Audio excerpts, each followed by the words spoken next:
This episode of the Giant Bombcast is brought to you in part by Lisa, the mattress people.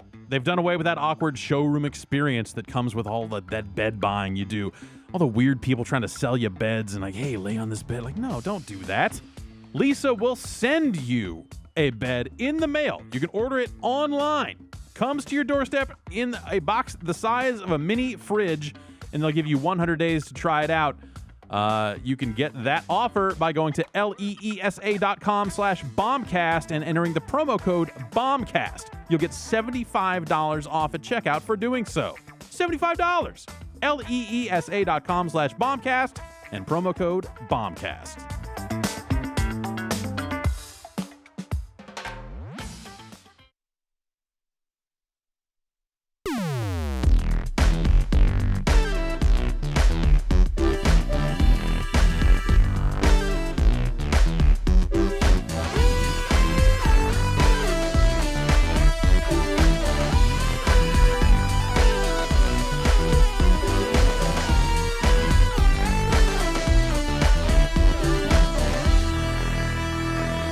Hey, it's August the 9th. Wow, that's a hot mic. Holy cow. How's this? It's 2016. There you go. It's the Giant Bombcast. Yep.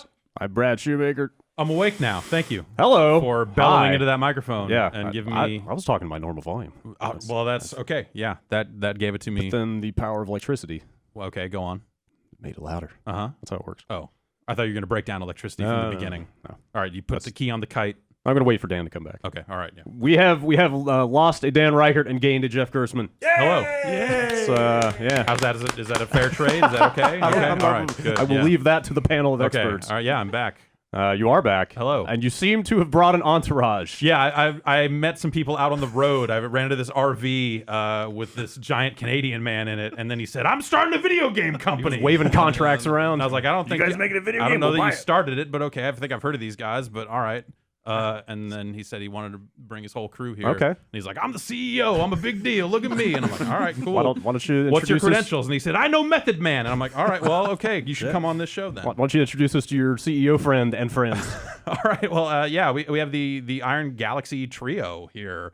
The Holy Trinity? Yeah, the Holy Trinity of wedding photography. That's right.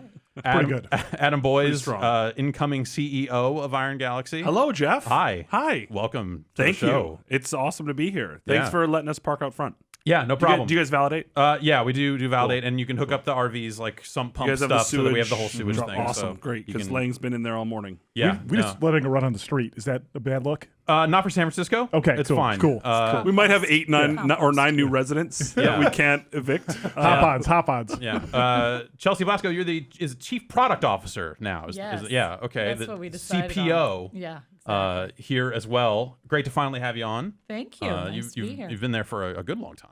Been there almost 7 years. I We think. decided late Yeah. 2009 yesterday. Yeah. Great to meet the person that makes the company go. Yeah. Thank Actually, you. yeah.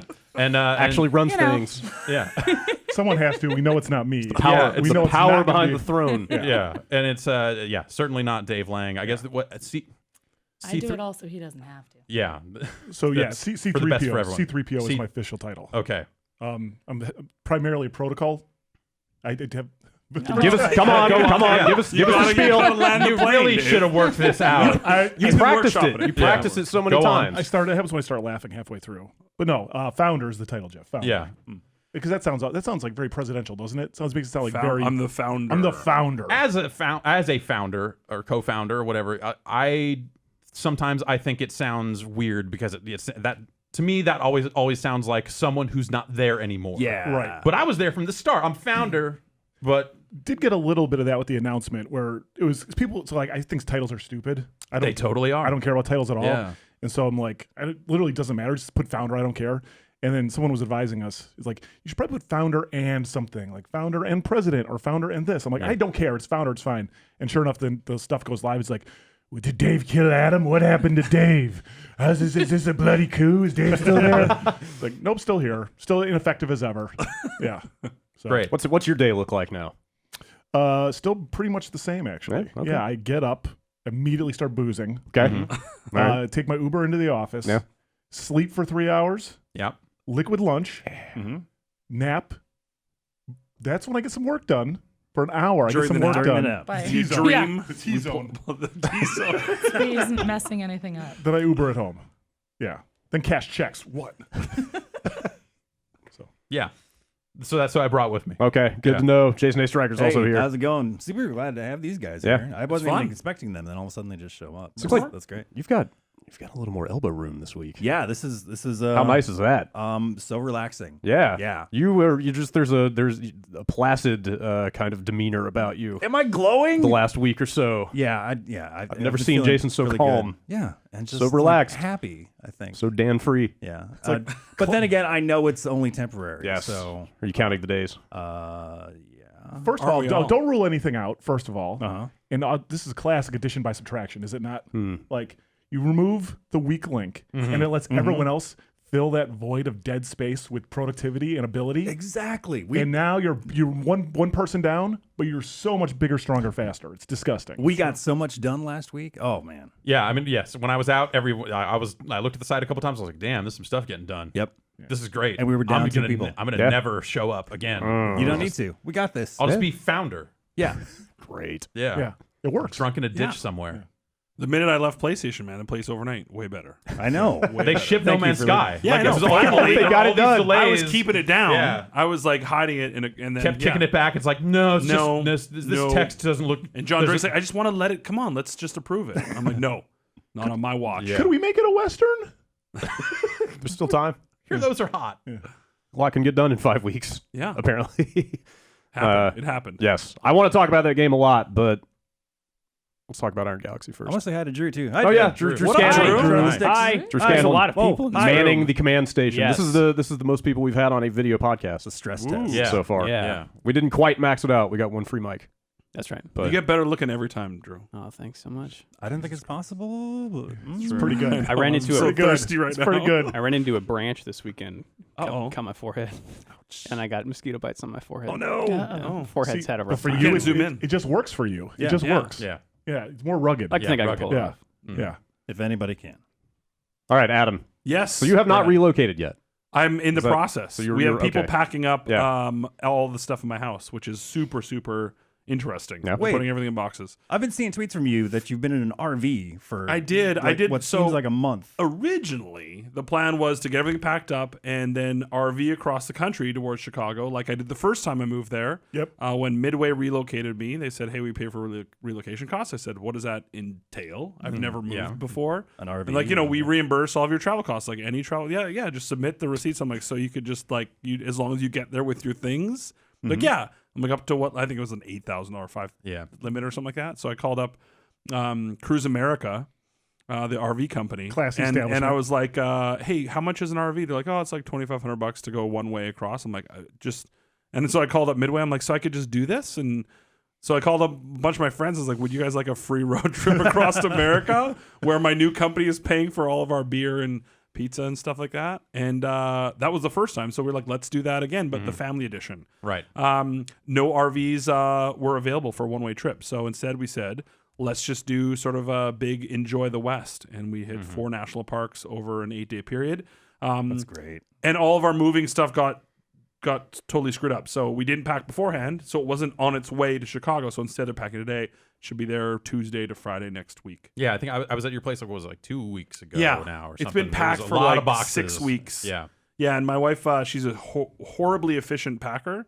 And so when my mom came to visit, I'm like, there's exactly one of everything, Oh, sure. out, Yep. and that's it. Yep. So one pan, I'm like, okay, we got to clean that pan out.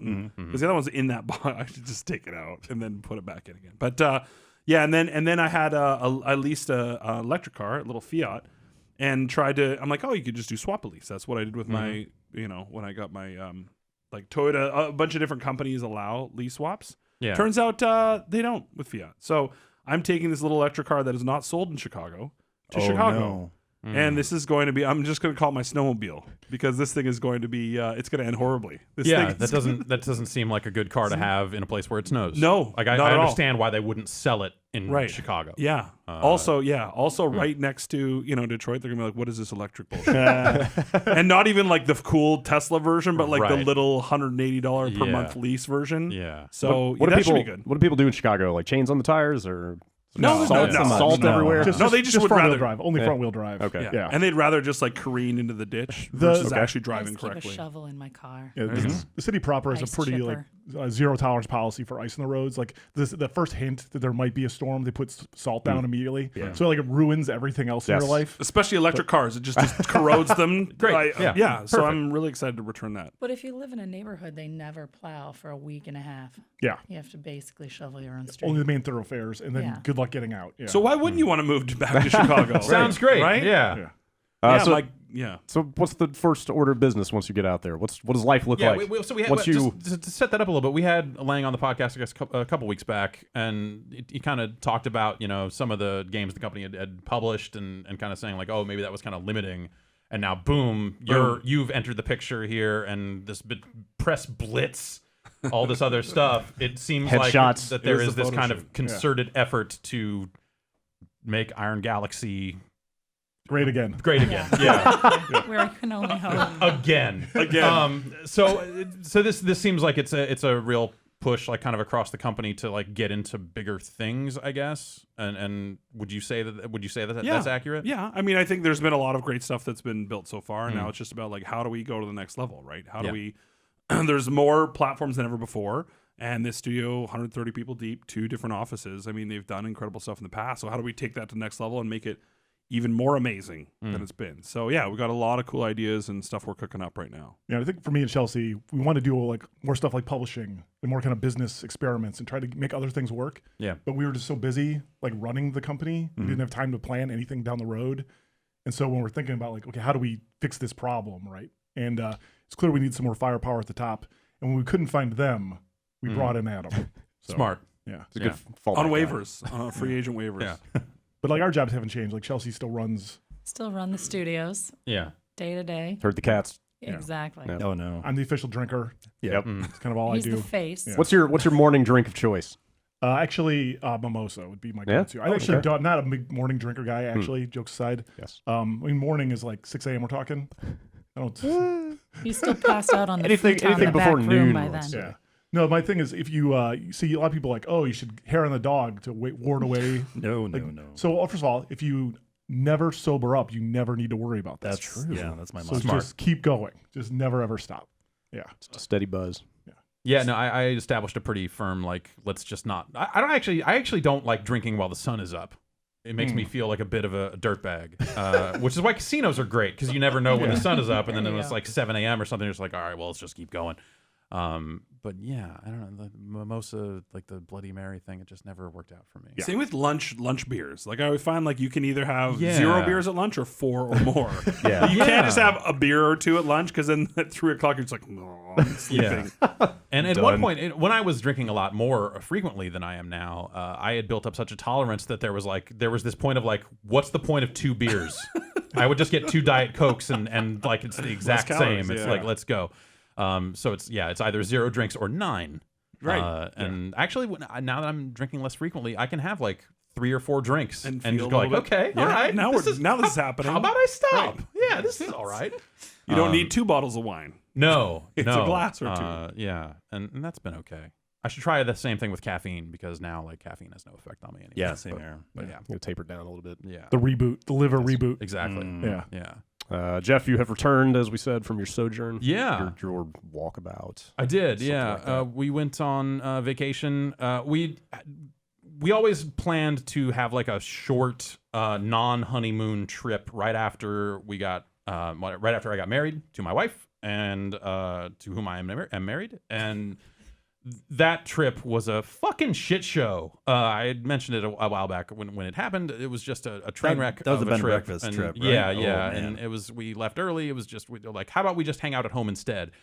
So this time, this is we're just over 6 months in, and it kind of coincidentally lined up that we were going to take this trip, and I was like, okay, let's try and actually go and do something at least more nice than that. And we ended up going to Tahoe. It was like, okay, we were originally going to go to Big Sur, but Big Sur was on fire. Oh, Don't go to fire. Yeah, no, there was a day there where we're like, well, maybe we could still go, and like Greg Rice was just there, had just been there, and he was posting pictures like, well, the sunsets look really nice. And then it became clear that like, okay, the fire is like really close to the road we would have to take to get to where we're going. So maybe this is off. So Road's not going to catch on fire though. You could always probably not. drive Probably right not. back out. Yeah. So just real last minute, it just became like, okay, what can we book that's like close and not terrible? And so we ended up going to Lake Tahoe, and that ended up being a pretty good time. You know, float on the lake, hang out. Where do you in guys the stay up pool. there, Jeff? There's a Hyatt resort. We just just had to right pick on a the place. yeah, Right on the north water. side. Yeah, the Hyatt Regency or whatever. So we Awesome. ended up staying there, and it was nice, but also overrun. It was a lot of stuff where they're like, we've got a private beach. I'm like, word, that sounds really great. Oh wait, no, it's like 3 movie theaters full of beach chairs, full of kids and families and nightmares. Private for everybody in this private hotel. for everybody at the resort, and so it was just like it was way too many people everywhere we went. We were getting turned away from national parks because the parking lots were full and stuff like that. Like that part was just a bummer. But like that aside, whatever. We had a great time. It was good to finally have a good getaway. We're kind of becoming infamous for taking like really train wrecky vacations. So it was nice to have one that was like mostly really good. Less than train wreck. Yeah. So yeah, that was a good fun getaway. Excellent. Yeah. And then you came home and immediately went to space. That's right. I came home and went to space. No Man's Sky came out. Yeah. It's out. Well, it's available for purchase. It is playable. It is patched. It is. It is officially official and Patch done. notes are Yeah, out there. patch notes are out there in many forms. You Yes. want them short form, you can get ones that just say bug fixes. If you want to go to their website, you can get the real ones. Yeah, I have those here. I ended up pre-ordering. I was going to get the PC version of that game. Yeah. I was thinking Yeah. like, man, that will probably look pretty good Yes. on a PC, and also just we have the ability to get PC games from Steam via press stuff. So it was like, okay, well, I'll just play it that way because it won't cost me $0, and that'll be awesome. And then I realized that wasn't out till fucking Friday, which they Yeah. did a really good job of kind of not really getting out there in a super clear way. Yeah, So we talked about that a little bit last week. Yeah. Sadly, you weren't here. Yeah, I don't know if you guys saw, they had changed the release date for the PC version on the About page of their website and nowhere else until like late last week. So Yeah, so I got back and made that realization Sunday, Mhm. and then was like, okay, well, pre-order the PS4 version, I guess, and preloaded that. And, You get that and sick ship too. I did get a sick ship, I saw which that. was, I was- a little confusing. So I was watching Uh, your stream last night. I Yeah, did. I streamed streamed from the first 2 beginning. hours. Yeah, Did you end up taking that ship? yeah. Accidentally though, right? Did it? No, I so it didn't redeem the first time I tried to Oh, okay. claim it. So I ended up like so the initial missions in that game have you kind of repairing the ship so you can fly someplace. And so after I went through that part of the process, then I go in there and hit redeem special offer, and then it's like, do you want this ship? I'm like, okay, and then the old ship just disappears and the new ship appears. Oh, okay. And then that was that. So the question I was going to ask was, did they give you that ship before you had built a hyperdrive? Because when I was watching your stream, I saw one in the inventory of that ship. Yeah. And building the hyperdrive is like most of the tutorial in that game. Huh. Did you do any of that, or No, did they just? I give it repaired to the you? broken items on the ship, and that was that. Wow. Huh. So yeah. Because the whole loop of like putting all the hyperdrive stuff together and then building fuel for it and stuff is how they introduce you to like, here's how space stations work, and Okay, yeah. and, No, like, I found a space Really? station and went there and was like, what the fuck is this? Yeah. And then landed there. and then you were done. And then I landed at the space station. I was like, this is a big empty room that like ships, merchants keep landing in, and I Yeah. can trade with them, but then there's kind of nothing here. What the hell is that? That's crazy that a pre-order bonus lets you skip like a huge part. A lot of that the game. early game. I think you missed some stairs in that space station. So yes, I ended as up. well. When Okay. I landed on the planet nearby, and then there was a pointer back to the space station Ah, that gotcha. was like, "Go in here, you could sell stuff." I'm like, "I've been selling stuff for like an hour." I've been talking to already. these Like, you big don't- dudes for like hours. Yeah. There's with a game that vast and weird, and everyone's gonna have their own weird experience Yeah. with it, I guess. But yeah, some of the early game in that, which it sounds like pre-patch, there was even less Oh, yeah. of that, which is crazy. But yeah, So they expanded upon that. Hugely. Like I'm talking to Alex and some other people that got copies early. Like the early game was like incredibly barren and like kind of Okay. empty of things to do for them. Before all this stuff, like all the Atlas stuff that like there's like a quest line. Adam, you've played some of this. Yeah. Well, it's funny because I saw you on PSN last night. Yeah, I played it like month and a half ago internally at PlayStation, and played it for about 20 hours. And you're absolutely right. Like the new patch and everything. Last night I only played it for a couple hours, but it's vastly different. Yeah. Like vastly improved. Like more so than I've ever seen in the last couple months of a dev cycle.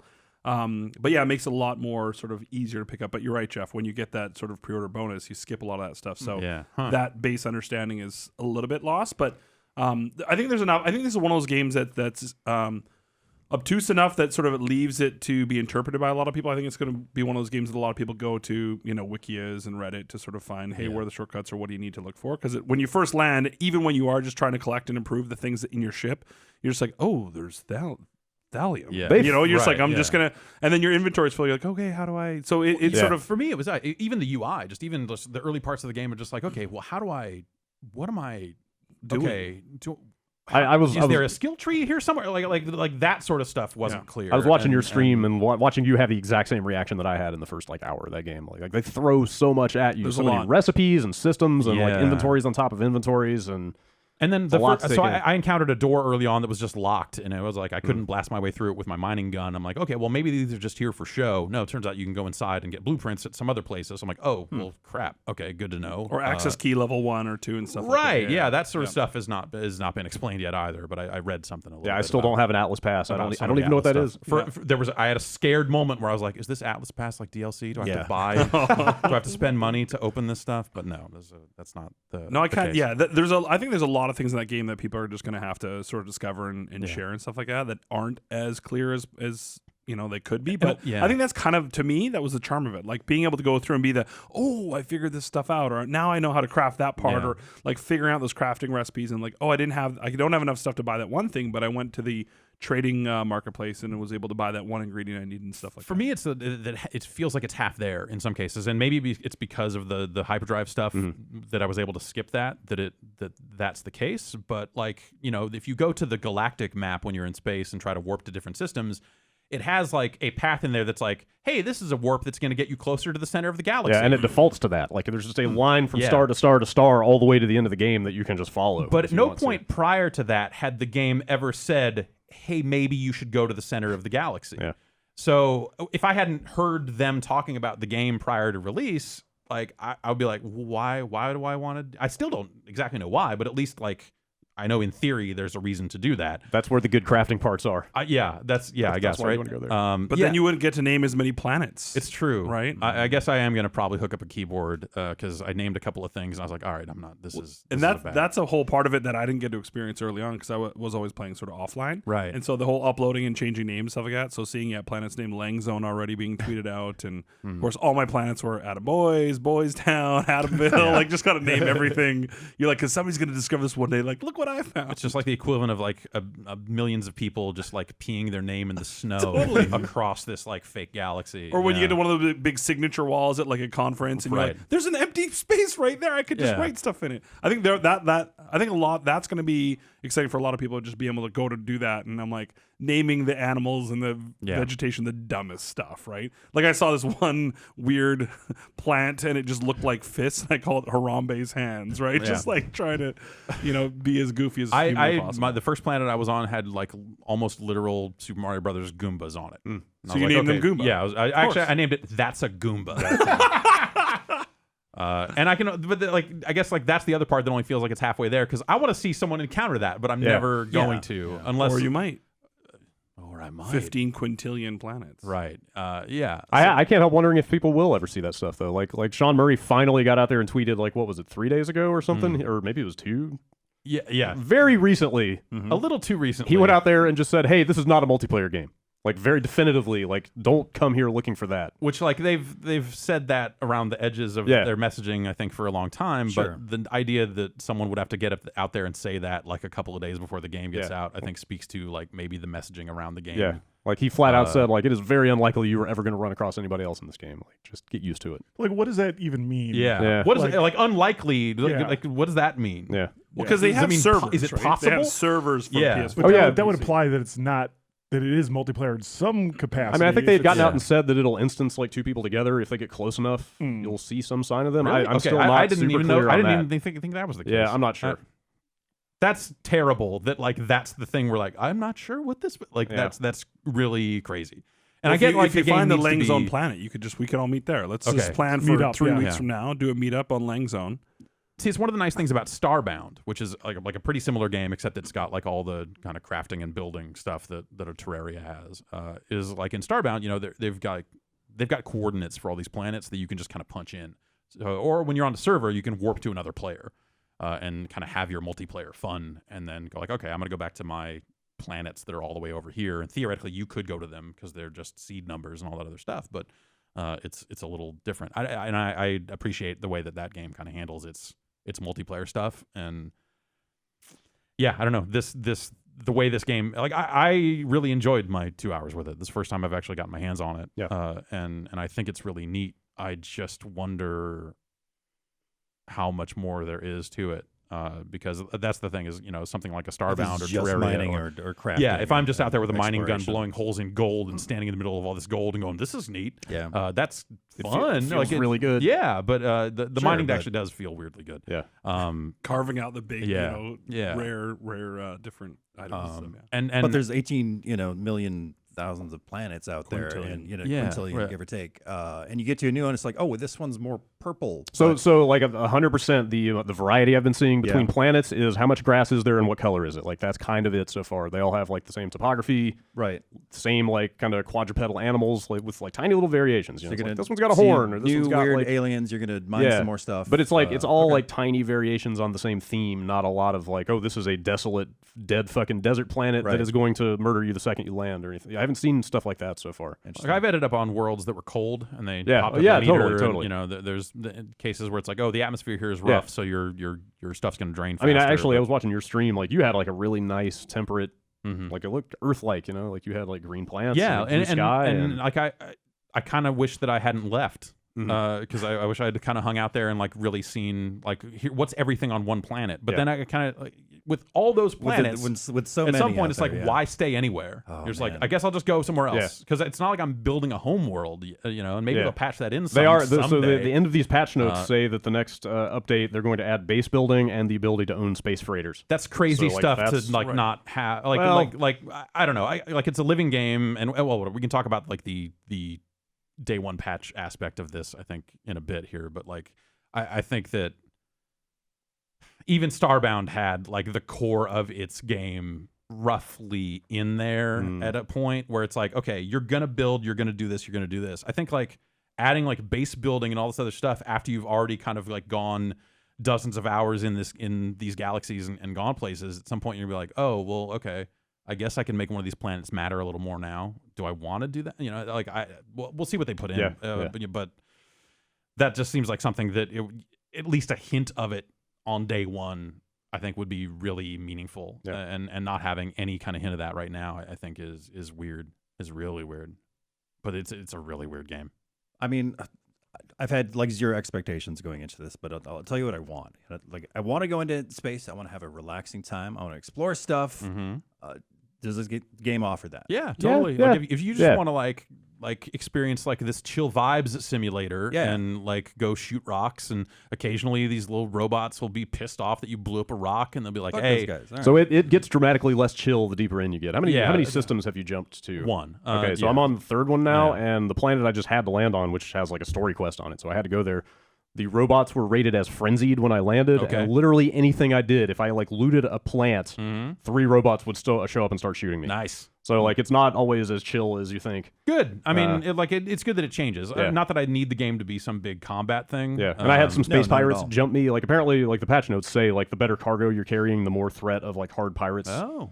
there is showing Okay. up and jacking your stuff. And Yeah. sure enough, like a bunch of dudes came and just blew me up. This Fun. morning. Yeah, I mean, well, whatever. You well, can, yeah. you As, can as long as you're you do a space corpse run and just go back and get your stuff. Yeah, and same keep with the going. animals too. I remember finding one planet in my early playthrough where it was like all these huge saber-tooth bastard tigers that were everywhere, and I would even go near them, and they Yeah. just chase after me. I'm Okay. like, "Ah," Oh, so running I haven't away. seen any So, hostile animals yet. So yeah, that's there was, cool. There was definitely Like some that it I've seems seen. like the deeper in you get, the more like crazy so stuff I happens. found some crazy like squid mushroom hybrid that had these tusks coming off of it, and I fed it some element that I had, and it how do got- you feed stuff? You walk up to it, and it's like you can feed the friendly animals, I haven't and tried then that. I fed it, and it got a little smiley face over its head. I'm Yeah. like, cool, man, let's hang out. And Yeah. then it went over and dug up some resources for me. How? Not good resources, but hey. Patch notes say that some animals free is will, free, Jeff. Free is Yeah, free. no, totally. Apparently, some animals will poop rare resources for Oh, you. Now you're nice. There you talking. go. If you feed them Now right. you're talking. Yeah. That plutonium poop. Spelunky, right there. golden monkey. Let's go. So aside from the chill moments, I noticed a lot of like inventory management, managing economies. That's and stuff that's like 75% of the game. And also, when you're down on planets, like you've got to worry about your life support. There's a lot of systems and maintenance. stuff. There's a lot of like making sure you're refilling, and I'm sure that's like you're going to find suit upgrades that'll probably lessen the impact of that, right? I mean, that's a natural thing. But it was cool. Like I mentioned your starting planet because mine was. Not only was it more barren, but it was an extreme temperature planet right from the beginning. So like my starting planet, my like hazard suit was constantly ticking down. So there's definitely some like variability there in the types of stuff you'll run into and when. Yeah. That's very unchill for me. Yeah, it's not bad though. It's like okay, like the stuff you need to recharge that system is like everywhere. So you just go shoot a plant for 5 seconds and you're good. And then also, I think when you take off with your ship too, that uses some resources. So sometimes you'll be sort of stranded. You'll have to go around and do some exploration. But it's never been agreed. It's not very like you're on a 30-minute hike to try to find one thing. Yeah, it all feels like it's organically within that sort of area that you're in. Yep.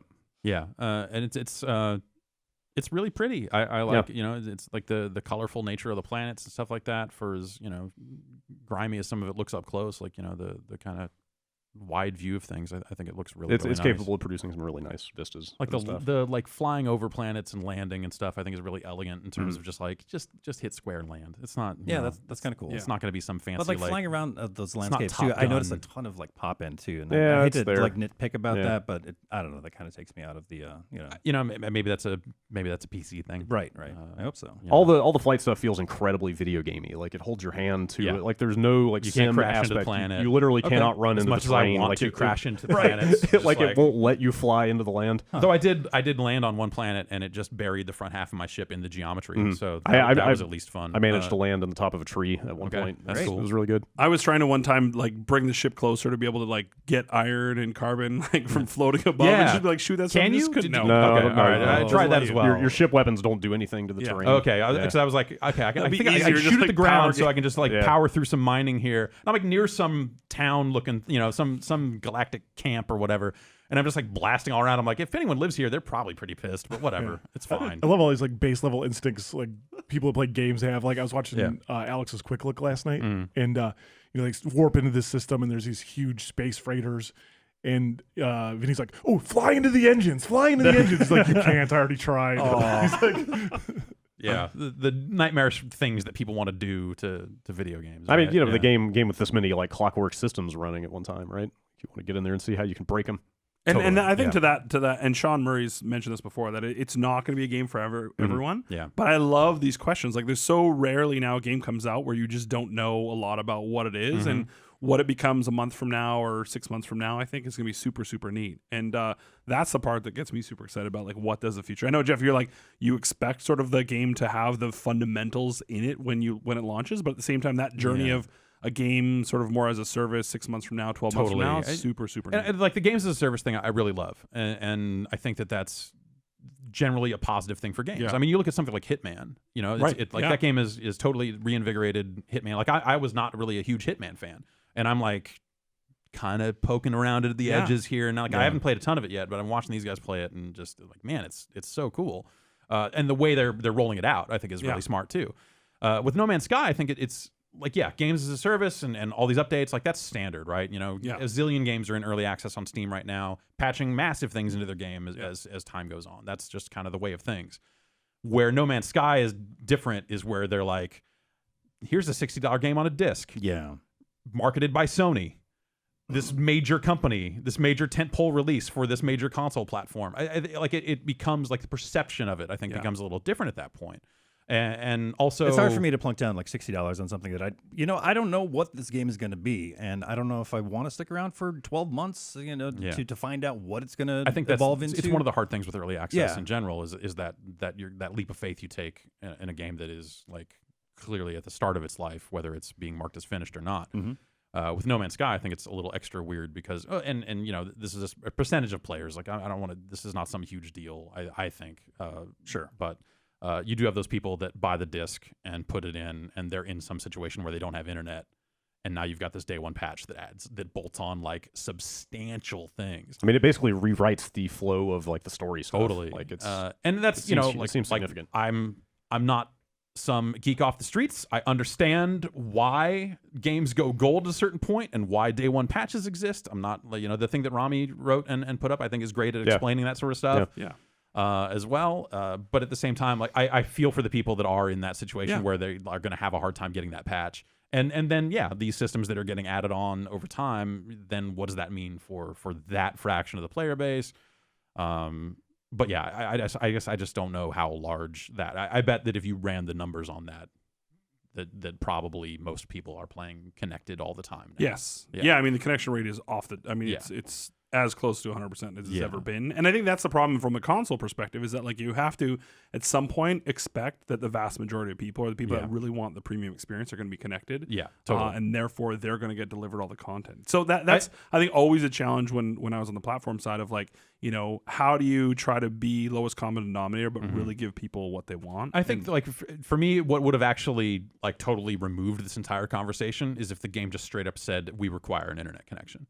Yeah, and was just which like, some games this do, is like Destiny does. Yeah, like Destiny. You know, if it was just like, hey, this is an online game, and was like super upfront about that aspect of it, I think I would feel like then those players would be locked out. Those offline players would be totally locked out, and that's a bummer. But they kind of took an opposite tack with this because they were out there months ago saying, "Hey, this is an offline game. Right? You don't have to be connected." And they were kind of like billing that as a selling point. And I think like that's trying to say, "Hey, this is friendly. Like you don't need." That's the thing I think that makes this a little weird, and that's the thing that like I said, it's a problem of messaging, and you know now that the game is out and done with, like the idea that we're still talking about this game pre-patch is a little ridiculous anyway. But in this week here.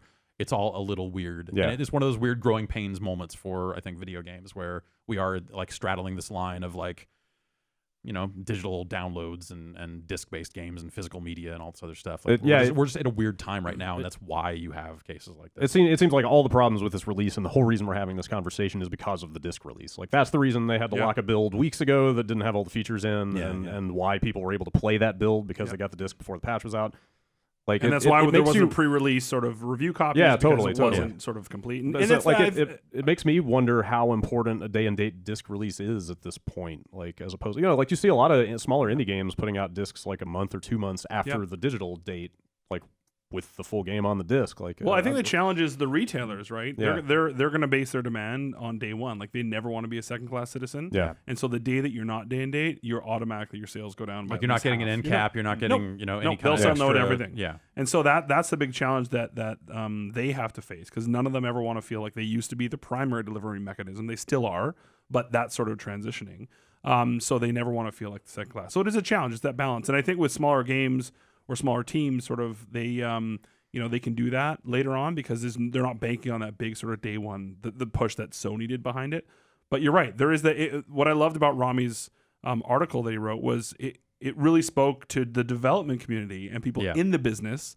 I think press people saw it and was like, okay, that's an interesting perspective, but there's still like you're saying, Jeff, the people that aren't connected, the people that are just want to play their Gears of War and their Call of Duty per year, right? And then there's a sort of savvy online. Yeah, and I think No Man's Sky was like as a game that got marketed in a way that it reached that kind of wider audience, like Sony. Yeah, when it was on Stephen get out there, Colbert. Sony get out there and really getting behind it in the way that you might get behind a Call of Duty or something like that. It starts to reach those less savvy consumers that are still those are the ones that are out there going like, yeah, let's meet up and fly online and murder everybody. Right. And you're like, no, this is not that game. Like this isn't, like and that's why I think you then have to get out there and say, hey, this game isn't going to be for everybody. Right. It's like, well, I think also like Sean's had a challenge the whole time along like how do you position it, like managing that hype train of like when you that promise of this infinite universe and then everyone's mind goes to infinity. Yeah. Right. And then you have to tamper back. Well, it's a lot of planets, and there's a lot of things you can do, but there's still like 15 of us. Like exactly, yeah. We're not. Yeah, the credits. By the our way, studio flooded. Yeah,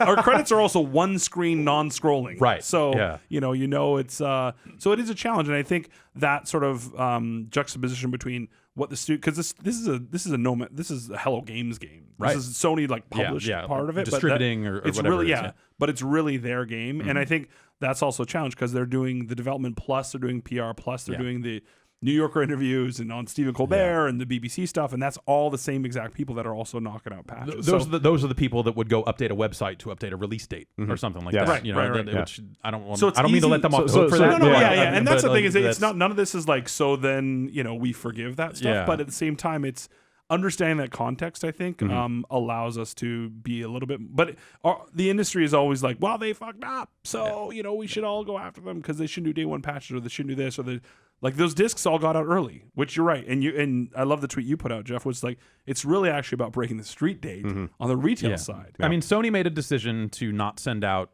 review copies very far ahead of time. And which is always their choice, if they want to do that. To be fair, they were consistent with like their messaging to us about like it is about this patch. Like we want to get it to you as soon as the patch is ready, but not before. And Which like of course, for us who have been doing this for ages, like of course that's what they would say if like they're skittish about coverage or whatever. But it turned out to be true in this case. So many other publishers have sent out games before their day one patch had hit with like, or send like, hey, here's the debug build with the patch rolled in, it's in submission, it's almost done, or hey, here's the disc, and here's the patch notes for the patch that is about to hit. Just to take into consideration, we ask that you don't review the game until this patch is out, but here it is in your hands, so at least as soon as the patch hits, you're ready to go. By the way, by accepting this game, you're now NDA'd, so don't go buy a copy early and stream it, you fuckers. Like, it buttons up their end, where you don't have people out there streaming the game pre-patch by sending that stuff out, and then by them not sending it out, all they're doing is getting everyone to go, well, there must be something wrong with it. We have to get a hold of it. And going out and digging up these places that are breaking street dates so that they can run those sorts of stories. And I don't think there's really a story there. But it definitely, when you look at all the elements coming together, you go like, okay, something's up with this. Something really fucked up is happening. Well, then that taints it, because everyone, like, to me, this game is a very personal game. Yeah. Like people are going to love it or they're not going to. And by watching a stream, you're not going to understand how it impacts you personally by playing it. And by reading that, oh, they must be hiding something, or there's some, indiscriminate things happening. It just sort of plagues that. And that's unfortunate, because it means that people that might go in and just be like, oh, I want to try this because it seems super interesting, are like, oh, but I read, by Keemstar thinks there's some conspiracy or whatever it is, right? Everyone on these message boards is convinced that something is totally messed up with that game. And you're like, I don't know. The thing that bugs me about it is, like, even watching your guys' quick look last night, it's like, people refer to things, oh, this was fixed in the patch. Like, that's not the right way to phrase that. No. If you have a day 2 patch, that's fixed in the patch. If you have a launch day patch, that's here's the game. Implement, and everyone, you guys aren't like the ones that I see that everywhere. This was fixed in the patch. This was fixed. It like sets this precedent that like the game was at one point horribly, horribly broken. Right. And the only reason people have that perception is because it leaked early, right? And people streamed it or whatever. And so it's this momentum that it's like this broken, not thing they promised, and then this day one patch fixes a lot of it, but what does it really fix is still good, and just puts the game behind the 8 ball in a way it's completely unfair to the game, and it shouldn't. I think a lot of the hype up around it really did that as well. I think you had a wide swath of people that were just waiting for this game to fall on his face for whatever reason. Yeah, but I'm saying if there's no broken streak date, and there's no stream, and there's no, oh my god, this is a 30-hour game, and then people don't talk about that day one patch as fixing things. I don't think people don't talk about it as like, oh, it got thank goose, whatever, they fixed this thing and fixed this thing, so it wouldn't be fixing. It's like, this is the game, right? And I think that and that's why I say like it's a weird solve to the problem, and I think it wouldn't be the right thing to do because it would cut some people out. But if that game was online only, never would have had any of this. Because if this game was online only, it would have been like Destiny, where the only people playing it ahead of release were Adam because he was whitelisted. And no longer, Jeff. No longer. They took me off the list. All right. And like we're sitting here with copies of Destiny that don't log in at all, and I'm looking at my friends list like, oh, Adam's logging in. That totally happened. They said the servers weren't going to be up. Secret. Yeah, so that's then they could have had servers that weren't online until everything was ready for them if they had gone that route. Of course, then you would run into the situation where the online services for that game were down last night, and then no one would have been able to play at all, and that's a bad launch. But whatever. There's, I guess, the real answer is there's probably no way to solve this because it's all just weird messaging shit that will go away as we transition further into. It's also just such a one-off, right? Like, when's the next time something like this will happen? Oh yeah. The small indie team makes this really amazing, like, innovative game that's impossibly large. They get the opportunity to ship it on disc for retail at $60. $60. Yeah. It's like, but they're late and they're like rushing this like last patch of because they're small and they're still tiny and they still have to do all this other stuff. It is a perfect storm. They're stretched thinner than any team that size should be, and it's just like, but I wouldn't say no to that opportunity. There's not a chance in the world, right? Yeah. And so the contrast in the humble beginnings of this game and like the hype and just the expectations at the end is like nothing.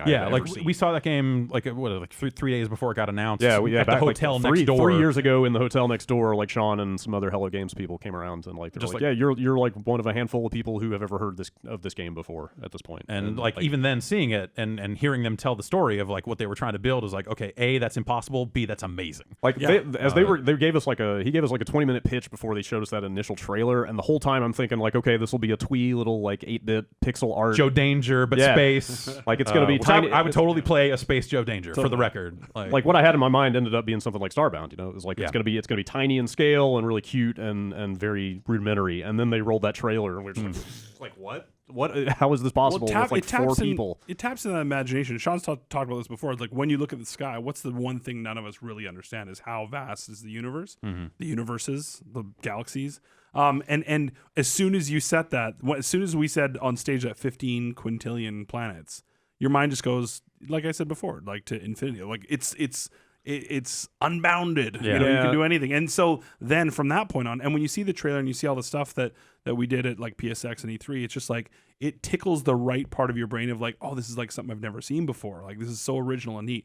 And then after that, it's like, okay, let's contain it. And it's so impossible. And I feel so bad for the team because they should be celebrating right now. They should be doing like cartwheels in the streets. Yeah. And all they're going to be doing is, I know exactly, Dave, Chelsea, you guys know this too, is you're just reading the comments. And all the stuff that's negative is the stuff that sticks out. And you're like, the next 3 years, we're gonna nuke every one of these problems, right? And it almost is like a, you know, they're carrying that now on their shoulders instead of this proud, amazing moment of, you know, what, like to Dave's point earlier, like that no team's really ever done before. That should be a huge celebration, but because of, you know, the way the industry works, it's like, do people still have that? So I know, like, you know, EA would always have like, hey, it's our launch party for the game, and the team's having its kind of, you know, party right before the game ships or something like that, and they would kind of have that moment to celebrate right before they have to go fix all the bugs or whatever. Well, usually the programmers don't go. Yeah, I was gonna say that. No, does that exist anymore? Yeah. No, not when the game never. It's never done, right? It's like never you're done. constantly. So we try to have a lunch midway through. Oh, sure. Good job. No beers All right. though. When's the last Gotta get back to work. time we shipped something and then where we knew we didn't have something else to do right away? When's the last time? Never. I mean, it was 6 years ago, really, honestly. It wasn't. You don't know, Jack. We had to do DLC like the day it shipped. We were working on DLC. What about Dive Kick? Dive Kick? Dive No, Kick because the online was continued messed to up. do. yeah, we had Melee had to Work fix on that. matchmaking in Dive Kick. Yeah. There were more characters. Yeah, It's Games are never done though. yeah. Right? I mean, this was going back to like 2009. This was the thing. Yeah. So, and now it's even more so. Like, yeah. I was gonna say, like, when like Slugfest was going gold or something like that, was that like, all right, we're done? Like, Yeah. There was only 4 of us. So. Yeah. We were kind of done just by proxy. Yeah. But Blitz, we were done. We knew after Blitz That's we were true. done. Yep. Yeah. Def Jam Icon, I was done. Yeah. So Everybody knows Method That Man era's now. over. yeah. yeah, it's gone. But I think these features that they're teasing, I mean, it's not, you know, it's base building and capital ships and stuff, but even like he's saying like, oh, there's better anti-aliasing coming very soon, you know, and like from what I've seen of the game so far, like nobody would complain at $60 about what they've put out right now. So the fact that all this stuff is going to keep coming for free, it feels pretty generous. I think it's a little early to say that. I think I want to see some more planets before I feel like, you know, that sort of stuff. But, you know, I'll say, like, you know, I've compared it to Starbound in a couple of cases, but at the same time, like Starbound, for all of its like installations and all this other stuff, like in my 50 hours playing it, I've seen like 3 of the exact same installations on multiple planets. This is like I said, I'm on my 3rd star system now, and it is that. It is absolutely that. So all right. I was hoping it would not be that. So I don't know. I've seen a lot of. Oh, so that's lot the thing. Of You're planets, and I've seen got like way deeper all than I did. aquatic planets. I've seen like Mm-hmm. ones with floating, you know, sort of like floating islands. So this morning I got to my first planet with it had floating islands. I hung out for a few minutes, and all of a sudden a radiation storm came through and almost killed me. And that was the planet where the frenzied robots were like killing me constantly. Cool. So like, see, that's Jason's kind of planet. there is absolutely the frenzy. there's very chill definitely vibes. But like when you talk about like the endless planets, like 18 quintillion worlds or whatever, like the video gaminess of this thing is kind of boxing that in a little bit, because what I found is that like every planet in a given system, from what I've seen, has all the same stuff on it. Like same tier of crafting parts, Right, yeah. same types of resources. I mean, at some point, they can't ever strand you on a planet, Right. so there at least needs to be the ship stuff. So I've gotten mired. There's in, the like, base, the carbon, Yeah, the carbon has to iron, be there, the thallium, plutonium, the yeah, plutonium, like, the yeah. sort of like 'Cause- core 5 to 7 or whatever. I know you feel me on this. I love scanning stuff, and like Dude, they I'll scan the shit out of some shit. And they massively incentivize, like, if you scan every animal on this planet and find like 6 waypoints here, we will give you a shit ton of money for Yeah, it. lots of money. So I started doing that stuff. I was like, I'm going to go through this whole system and like go through every planet and find all that stuff. And then I was like, oh, wait, all like 5 planets in this system have all the same stuff on them. Yeah. So you Are have they to the same animals or same resources? not animals, but like it's like, oh well, I need iridium for some upgrade I want, but I'm not going to find it anywhere in the star system. Like what I mean is like the loop of this game is like, okay, if I really want to advance and make all this cool stuff I have plans for, I've got to go to the next star. Okay. So it's very much like get your stuff done, move on. Like that seems like maybe you can speak to oftentimes later what game I would stuff, do is but- I would go to the trading post Yeah. like in the space station and then sort of do the trading there and Yeah. sort of sell the stuff that I had. Fill in some And gaps it is or- also it's sort of like a stock market where you see the price, how it's fluctuating, Right. if it's higher or lower and stuff Yeah. like that. But yeah, I mean that's the thing is that there's so many aspects to it that even when I was on a way early build, so like that ability, I would just rely on the trading system and then go back because I would feel comfort of like this is my area. Sure. This is what I'm There hanging out doing. is a cool thing where different systems will have different needs. So some of the merchants will pay almost double Right, market value yeah. for certain things if you can go find them. So that Oh, stuff is cool. pretty fun and Straight up rewarding, trade but- wars business. Yeah. All right. And when Yeah. you're in that space station too, when those guys do land, you Yeah. can trade with them. You can also buy their ships. Oh, totally, And that yes, was that yes, was one of those dude, things. so- That, like, I just find one that I'm like, I like his ship. The That's- first, did you find a spaceport? Yeah, I did. Like the first time you get to a spaceport and it's empty and you land your ship and it's like, all right, I'm going to talk to this robot vendor, and then like 3 more like space pickup trucks land behind you, totally. and you can go up and make them an offer on the ship. You can see all the stuff they have. It's pretty awesome. What's communication with the aliens like? You learn learning language is a huge part of the game. Okay. So none of the aliens you meet you can understand at the outset, but But as you the theory is that you could still trade with Yeah. these guys even though you don't know their language. You know, I saw you're you just, like learn pointing a and stuff. word. Yes. so Okay. so there's actually Anger. like there's the it's- word. it's The almost- first word that I learned, anger. I learned warning, and I was like, "That's probably a good one to So know." there's a reputation system with every race, and this is another one of those things where you kind of just need to move on because every star system I've gotten to has been a new alien race, basically. So Oh, like, cool. Okay. and it's almost like speech checks going on with each encounter because you can't understand what they're saying except for the words you've learned. So sometimes you have to guess at what they You can want kind you of to do. infer like what they're Yeah. talking about. Okay. And you can piss them off, and then they won't talk to you anymore, and your standing goes down with their faction, Oh, great. which makes it harder to deal with them in the future. Or like that you're stuff- finding these monoliths and things on the planet surface where there's a ritual and you have an option of like, okay, do I let these robots infest my body or do I swat them away? And you see like a sentence and you see your words filled in and you're like, it says push, that Yeah. says that. I'm gonna let them in, and then I got a cool multi-tool upgrade. That you stuff- know? that Like, stuff- stuff's Does neat. it It's show neat. that being like happening or No, it's all No. in text. There's Oh, no okay. animation, no Yeah. cutscene, no nothing. It's Yeah. just text. But I mean, it kind of you use your imagination. That's fine. Sure. But that stuff I've can got feel one a of little those. arbitrary because like when it goes your way, it's fucking awesome. But when it doesn't, I've go never your had way, it not go my way. I had so. it go. I had it go against me several times, Okay. and it's a huge bummer. All right. Yeah, when they shut layer- down conversation with Yeah. you, they're like, no Yeah. more. Yeah. Oh. But I was going to trade with you. Yeah. And then you see the other options too. If you're standing as, neutral, positive, super positive. They give and you I'm like, more I wanna options. get- I Yeah, wanna get to it's those. awesome. Like I got to the point where I was at such a high standing with the Vy'keen, which are basically like reptilian Klingons. Okay. That they like I flattered a guy and he just gave me like an amazing new weapon, basically. Like, He it gets- invited it you over for dinner. Yeah, totally. It's like, Also, here. I apparently committed to marry him later in my life. Oh, or something, wow. Like it said, Baller. like, yeah, Nice. yeah, Baller. it was Yeah. pretty fun. prenup. Yeah. There's a lot of fun stuff in there as you move on. Like, I've run into some stuff where it's like, hey, this is an SAT question. Basically, it's like here's 6 numbers. What is the next one in sequence? And they give Oh you wow. 3. Okay. All right. And if you get the right one, like I picked the right answer, and they're like, okay, now we're gonna mark your star chart with like Something some important. valuable coordinates for something. Yeah, like that stuff's neat. There's a ton of discovery in there. That's cool. Yeah, I like the discovery elements of it, and Yeah. the language stuff is well built. I Yeah. think. Yeah, it's really neat. It's really neat. Yeah. I hate that all the kerfuffle around the release has kind of overshadowed the game to some extent because I really like it and I can't stop thinking about playing more of it. That's great. I think we'll see where sort of the dust settles in the next sort of 3 to sort of 7 days of Yeah. people's Yeah, perspective once they're all playing. Because like last night on Twitter, as I was going to bed, it was like No Man's Sky. Like Oh, it every blew single up, human yeah. being was like Yep. waiting. Their downloads were finishing, and I think once, hopefully, I'm hoping the sort of sun shines through. And like even if you just take all the little anecdotes that we've mentioned of little things that we've only discovered in our handful of days playing, there's so many cool things that you can potentially do. Yeah.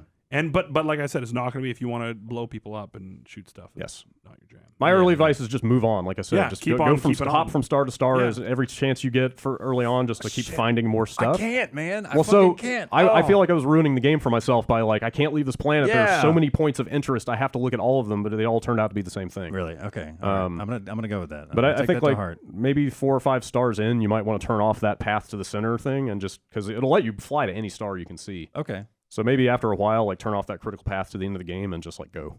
Well, yeah. Just pick a direction and fly there and see what you can find. Yeah, and then even when you do get to the end, is it the end? Who can say? Dun, dun, dun. What's at the center of Peter Molyneux's Well, you cube? can probably actually say. Bubblegum. No, I've never been there. I have no idea. I don't You're have cool. any idea. Just no one's ever told you I have anything no ever. idea. Sure, be like that. Jerk. Scumbag, NDA, hiding behind it. No one trusts. Why no one It's trusts right you? here, Dave. That's why no one trusts you. It's right here. You own the company. You can make him say it, right? Yeah. Technically, we all own the company now. Okay. Yeah, It's true. yeah. Wow. All right, we gotta take our first break. Let's kick back, put our feet up. We'll be right back.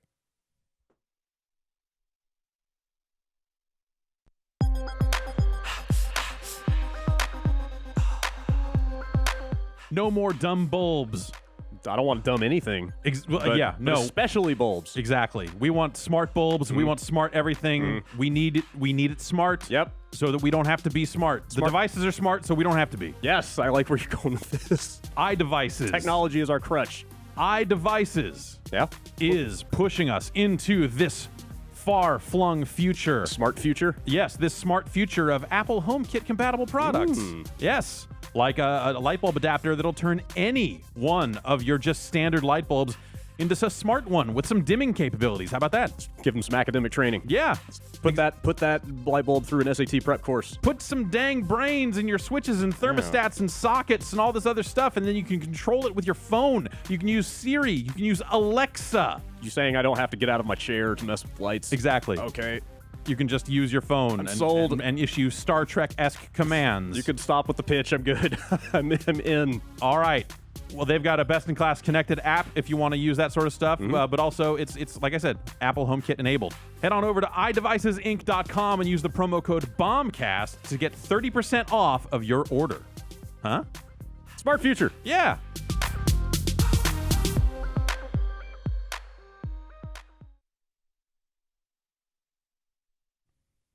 All right. Man, that's still loud. We got a ton of ground to cover today. So rather than go around the horn here, I'm just gonna open it up to the table, and put it out there generally. I can go real quick. what y'all been finally playing? getting acclimated with Hyperlight Drifter. Okay. I love the soundtrack so much. Yeah. Disaster Piece. It's a disaster piece, right? Yeah. Yeah, exactly. Yeah, I like that game an awful lot. I don't know what else to say about it. I haven't played too much of it. I just wanted to say that, hey, yes, I'm finally playing it, so you guys can, shut up. It made a really good first impression on me, but for whatever reason, I don't know if something else came along or I got busy or whatever, but I just fell away from it super fast. Okay. And I'm not sure why. And yeah, I keep meaning to come back to it. I'm glad that I fell back into the groove. I like it a lot. Okay. so Yeah, far. we've had people asking, like, what do you guys think about that game? And none Yeah. of us had really put much time into it. It's on my to-play list for sure. Keep it on there. Yeah. For sure. Yeah. Otherwise, I've been playing Slain. We just had a quick look go up. So that's a heavy metal platformer. This game originally came out back in March. Wow, it was not very good when it came out. What it did have going for it though is the aesthetics. You know, the really great pixel art. Some fine pixel art Fucking for sure. fantastic rockin' soundtrack. Guy in the everywhere. credits, the guy is like the character's like Just headbanging, and his fucking hair is headbanging. like soaked with blood, and Oh, it's just like slinging blood everywhere. So good. It's pretty ridiculous. But that game played for shit. Yeah. Like originally. Like they pulled it, right? Didn't they I pull don't it know from if they sale? actually pulled it for sale. I received an email right after release saying, "Hey, don't review this, please. We're gonna do some stuff," and they did some stuff. It's not how this works. I know. I know. I'm with you, but it sounds like they practically remade the game Yeah, in yeah. terms of. Yeah, I was how it talking plays. to Peter Brown, and he got the same email, and he was like, "No, that's not how this works. We're gonna review it as is," and yeah, it did not fare very well. But yeah, they have put work into it. It's way more solid now. As far as the mechanics are concerned, they've added a ton of stuff like a parry move. We can do that was one of the most Capital ships and the ability to build a base. Exactly. Huge stuff. Huge stuff. But yeah, they've made just so many improvements to the game that it's worth talking about. That they actually they held up their word, and they took the game and they made it really solid now. And for like $14 or whatever, $13. It's totally worth checking out. So good on them. Yeah. For making good on some of that stuff. It's a much better game now. Yeah. Cool. Indeed. Has anybody played Abzu? A little bit. Haven't Yeah. yet? Yeah, Chelsea, you have, right? Just a little bit. Just a little bit. Yeah, that's what I had done last week, and then we had Peter from GameSpot on the podcast, and he was like, "No, you have to sit down and play the whole thing." All the way through. I don't know much about what's it like. It's what is it? I Is it, feel like is it such a- underwater journey? yes, it's I like a feel really like such a shitty, dick it's a really for saying shitty way this. because I know there's some Yeah. lineage there too. I feel like but such a dick for saying it, but yes, it's like that's the best. That's the best reference point. Yes, it is an underwater journey. Okay.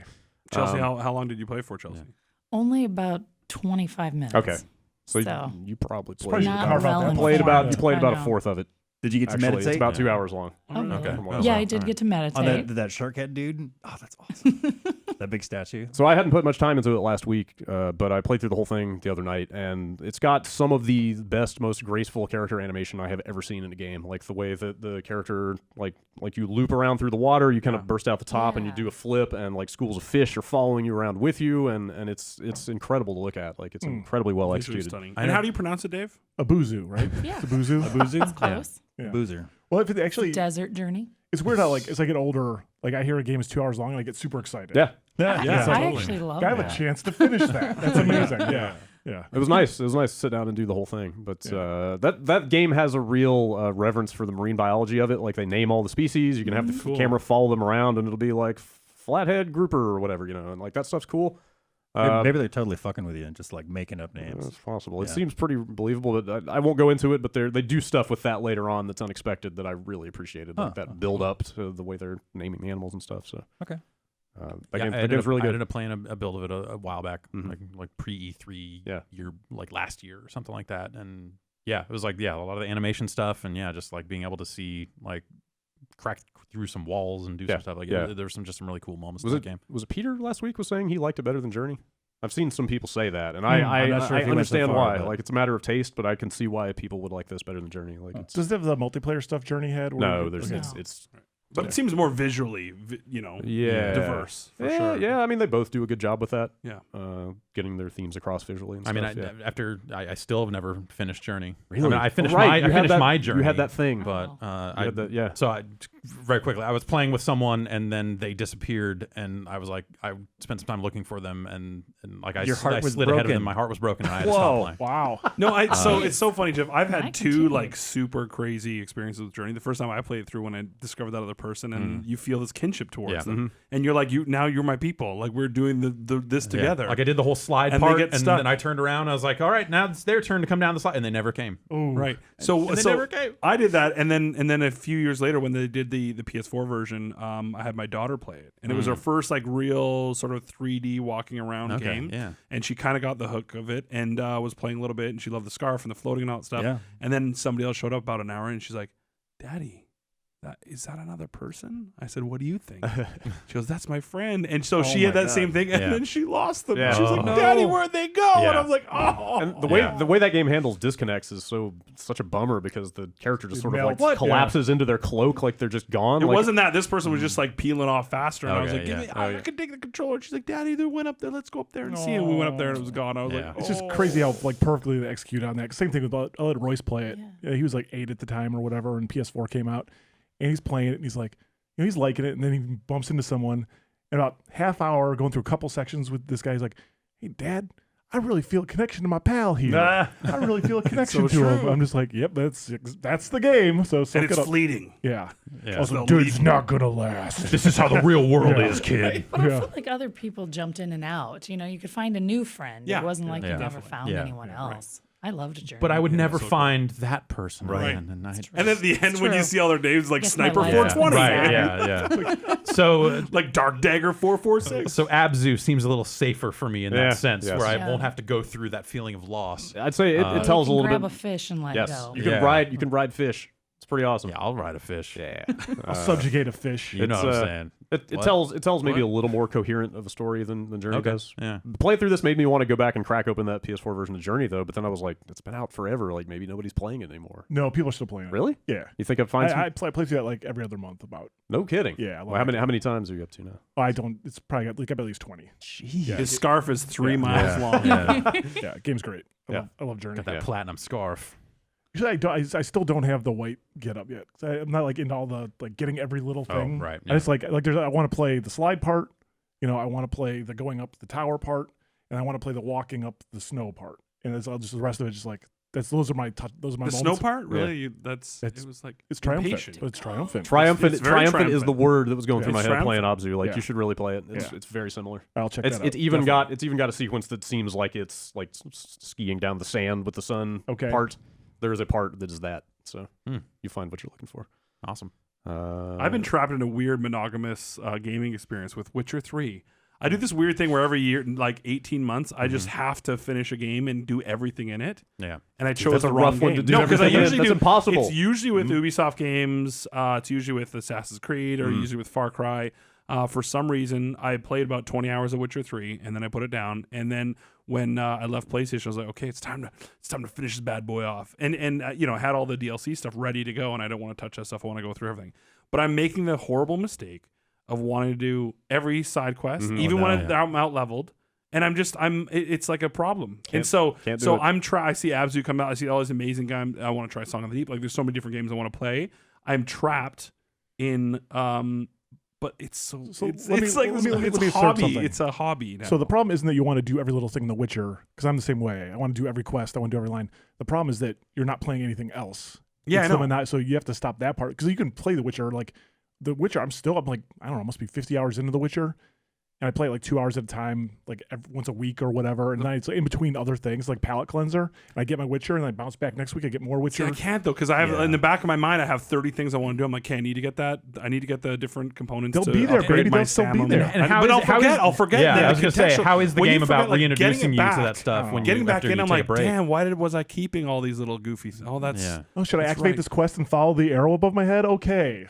You know, But what about the gear, Dave? The gear. What about the feline, the superior feline, superior feline steel Witcher sword? gear. Yeah. I don't know. You got those quests where you can go on like gotta raid this thing and you'll find the blueprint for this thing. I and could all never that find stuff. that stuff. Yeah. I feel You like gotta Google I that never shit. got pointed. I'm I the same. Yeah. I like just found Golden Oriole. Yeah. I'm like, I should have had this early on. Everybody 'cause I kept need this saying for like, everything. just do the quest. You'll find the Witcher gear. Like I never found. Well, that's anything. why. So I did all the side gear quests, and then you find out where the enhanced ones are. And some of these Okay. random ass towns and like break into this person's house, and it's in there. So there has been a teeny bit of sort of googling to find some stuff, but it's mostly just going through the stuff. So I've got that, but then on the mobile front, it's been with the road trip. I got the kids 2DSs, and I got the Mario Kart 7 and Animal Crossing. And nice. Animal Crossing New Leaf has been an amazing way to get the kids like.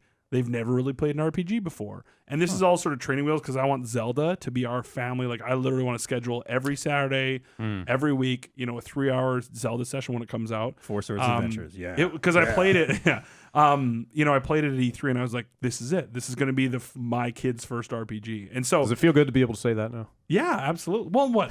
Playing that I'm playing talk Nintendo about whatever you games? want. Yeah. No, I've always played other consoles. But like Animal Crossing, it's so neat. My daughter was like, Dad, I sold all my oranges. And I got, 1,400 bells. And I was like, this is what's happening. This is what's happening. Teach them about the I'm true like, nature of capitalism. Give Exactly. that money to Tom Nook Yeah. before he comes and gets you. And then in the morning now, she's going down to check her 2DS. She's like, I want to see if my house is built. She's like, you guys check your phones every morning. I want to check my 2DS to see if my... I'm like, Yo, well, we got to pay that's the valid. 10... That's the valid 10 point. That's super Yeah. true. Yeah. But I'm like, you do not tell me what to do. Yeah. Young lady, it's sleep mode. And then I do the sleep trap on her shoulder too. Smart. Yeah. But I'm like, oh, we have to do the 10,000. She's like, show me. And it's this amazing thing where she can read all the words too in that game. And so she's discovering what to do and she's reading out. My son's a little bit, we left his 2DS on the RV that we rented. So that is wow. on Wow. route. Wow. To oh yeah, he's had triple meltdowns. Yeah. Where's mine? Yeah. Not only the youngest, right, but also his 2DS is on its way to Chicago. He, I have to help him more because he can't read the stuff. But my daughter, she's into it, and it's so cool watching her collect. Like, she's like, Dad, there's more oranges today.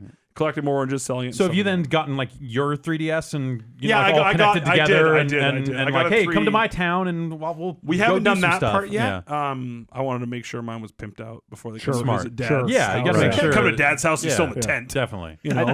I seriously think the nature of that mobile Animal Crossing thing they're doing may be like the most urgent question in video games right now. Like, what the fuck is that thing going to be? Yeah. Like, is that going to be actual Animal Crossing for a phone, or is it going to be like a Happy Home Designer like minigame? But thing? if that thing links to like an NX version of Animal Crossing, Yeah. like that's fine too. Yeah, I like guess so. just playing Animal Crossing on a TV again is kind of what I'm looking for. But also, yes, like a mobile Animal Crossing game could be like that infinite thing of just like, well, here's what I do with my phone now. Yeah. Well, they were. I think Animal Crossing should get the credit for the origin of those daily, checking every day. Like mobile started doing that, you know, what it was 12 years ago, 10 years ago. But like Animal Crossing was doing it way back in the day. Of, And like, it seemed crazy at the you time. say come You're back just at like, who 7 would do p.m. that? There's a Like, fireworks show and all that stuff. And I'm like, oh, I got to I'm setting my alarm to go to the fireworks show at Animal Crossing. I'm like, this is what I used to do. I spent a New Year's Eve in Animal Crossing one year. Oh, see? I bet it was crazy. A lot of fireworks. Oh yeah, we got fucking nuts, man. Nuts. Yeah.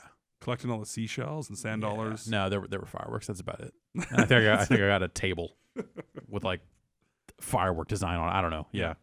Roman candle for yeah. you tonight only. All right. So and then Pokemon Go, we've kind of retired. We played that for a lot with the kids. I live up in an area that has nothing.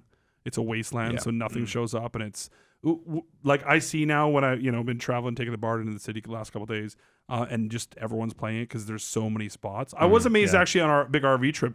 All the national parks, gyms, at like the viewpoints. Oh, sure, yeah. And the good news is super weak sauce bad guys. I mean, really, like if you had some power plays, you could go in and just wipe the slate clean up there. It's just like tourists coming in. They're not there every day. They're just there one day to go like, well, I'm gonna put my guy in. But I love it too, though, that they're paying a $30 park fee to get in there to then go to that gym. So all for these like beautiful like vistas and national monuments, people just staring there at their fucking phones. They got a Pokemon. Just the worst. Just the worst. Yeah. But that's kind of like they've been making a lot of changes to that game, and it's sort of like it's an amazing novelty. I think the whole thing is a crazy, incredible commotion, and I love what they did. But sort of now at that point where I'm like, I'm so far behind. I'm only level 11. I'm just I got. It just seems like it needs more. Also, like it just seems like. Well, they made the trapping like I see all their patch notes, and they made the trapping harder. I'm like, that's not. You're missing the point. Like that's and they shut down the third-party sites, which, like, I get why you probably want your pure experience and you don't want people to rush to collect everything. But why not? If people are playing the game and enjoying it that way, and then spending a bunch of money and being social, like, just they probably should have leaned into that in a smarter way. Yeah, instead of making it so now we're punishing the people that aren't living in big sort of urban areas, and now if you're in the middle of nowhere, it's like now it's even harder to catch the Rattata. And retention, baby, retention. Yeah, there you go, Dave. That last patch they put out, I think it was this morning. I was reading through the patch notes, which were nicely written, and it said that they finally implemented something that if you're going over a certain speed, it pops up to say, "Hey, don't play this while you're driving.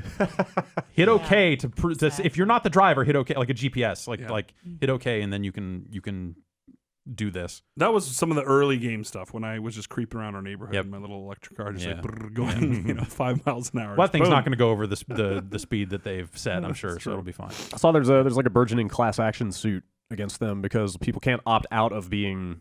What is it, a gym or a gyms? I saw a story because gyms are through their other game, right? What was there? Ingress. Yeah, that's how they sort of like allocate everything. And gyms were based on always public areas, but like some of the church, I guess church was a big place. So churches, and that's actually the closest one to my house is a church. Church chicken are all gyms where you can work out and get fine fried chicken. But I was reading a story about a guy that had an old house that was an ex-church that is now a home.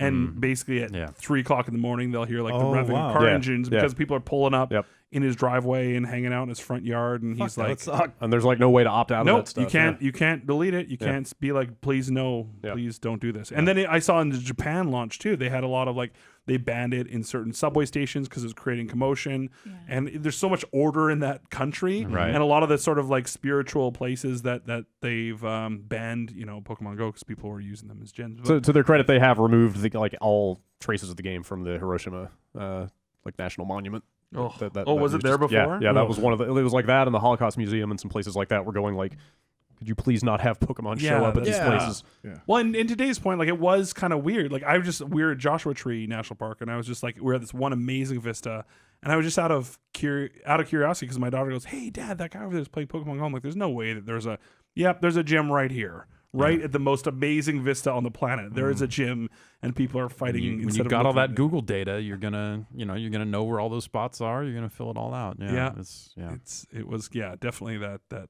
dichotomy of nature and technology. Well, you're looking at nature through the phone at least, true. right? Unless I see all the OP people though playing with the VR off or the AR off. Right? It's easier to catch, I guess. Yeah, I turned it off because it didn't work on iOS 10. I was running the beta, so I had to turn it off. And then I was like, oh, this is actually way easier. Why am I? Probably use less juice. Yeah, on top of that. So. And then you're not in the mall, or sorry, I was in the grocery store. My daughter's like, "Dad, I can't catch this one." Gives it to me, and I'm like swinging around. Somebody's like, "What are you doing? Leave me alone. You know what I'm doing." It was my daughter. She handed me this. It wasn't me looking for Okay. things. Anyway, yeah. So I'm kind of over that, but yeah, that's been majority. But I got a huge backlog, and now the problem is all my consoles are packed. I did save one PS4, but we're about to head out to Gamescom in Germany, so probably won't be a lot of gaming. Probably be more of businessing, right? Meeting everyone, hopefully face to businessing. face. Hopefully. Yeah, Gamescom will be good. It's the first kind of time we're rolling out together as co-businessmen and Pillow wall. Yeah, figuring it out. It'll be good. I'll be I'm back looking home forward to it. doing reviews. Because I think that's one thing that's interesting about a situation like this is like, people know Chelsea and people know me, all the people we've done business with, like Microsoft, 2K, Capcom, Warner Brothers, whatever. And that news broke, and we didn't really tell a lot of people ahead of time because we didn't want it to leak. And then over the next couple of days, there's a lot of emails like, hey, what does this mean for what we're doing? Like, are you still... Of course, we're going to do more Killer Instinct. Like, it's not... we want to do more Killer Instinct. It doesn't change any of that. But it was kind of like talking to a lot of people at other companies we work with and business partners.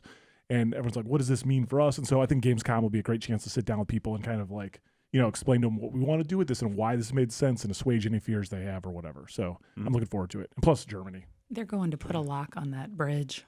Yeah, the bottom line. Together. If you walk that in Cologne, that bridge in Cologne, Yeah, I have. it is amazing. It's like, because it's like, if you done the train with it's gorgeous. So it's like one of those 7 bridges in Europe where they don't cut the locks off because they're like, if you have like, they symbolize like love. So you and your girlfriend or boyfriend or whatever, put a lock on there, you write a message on it.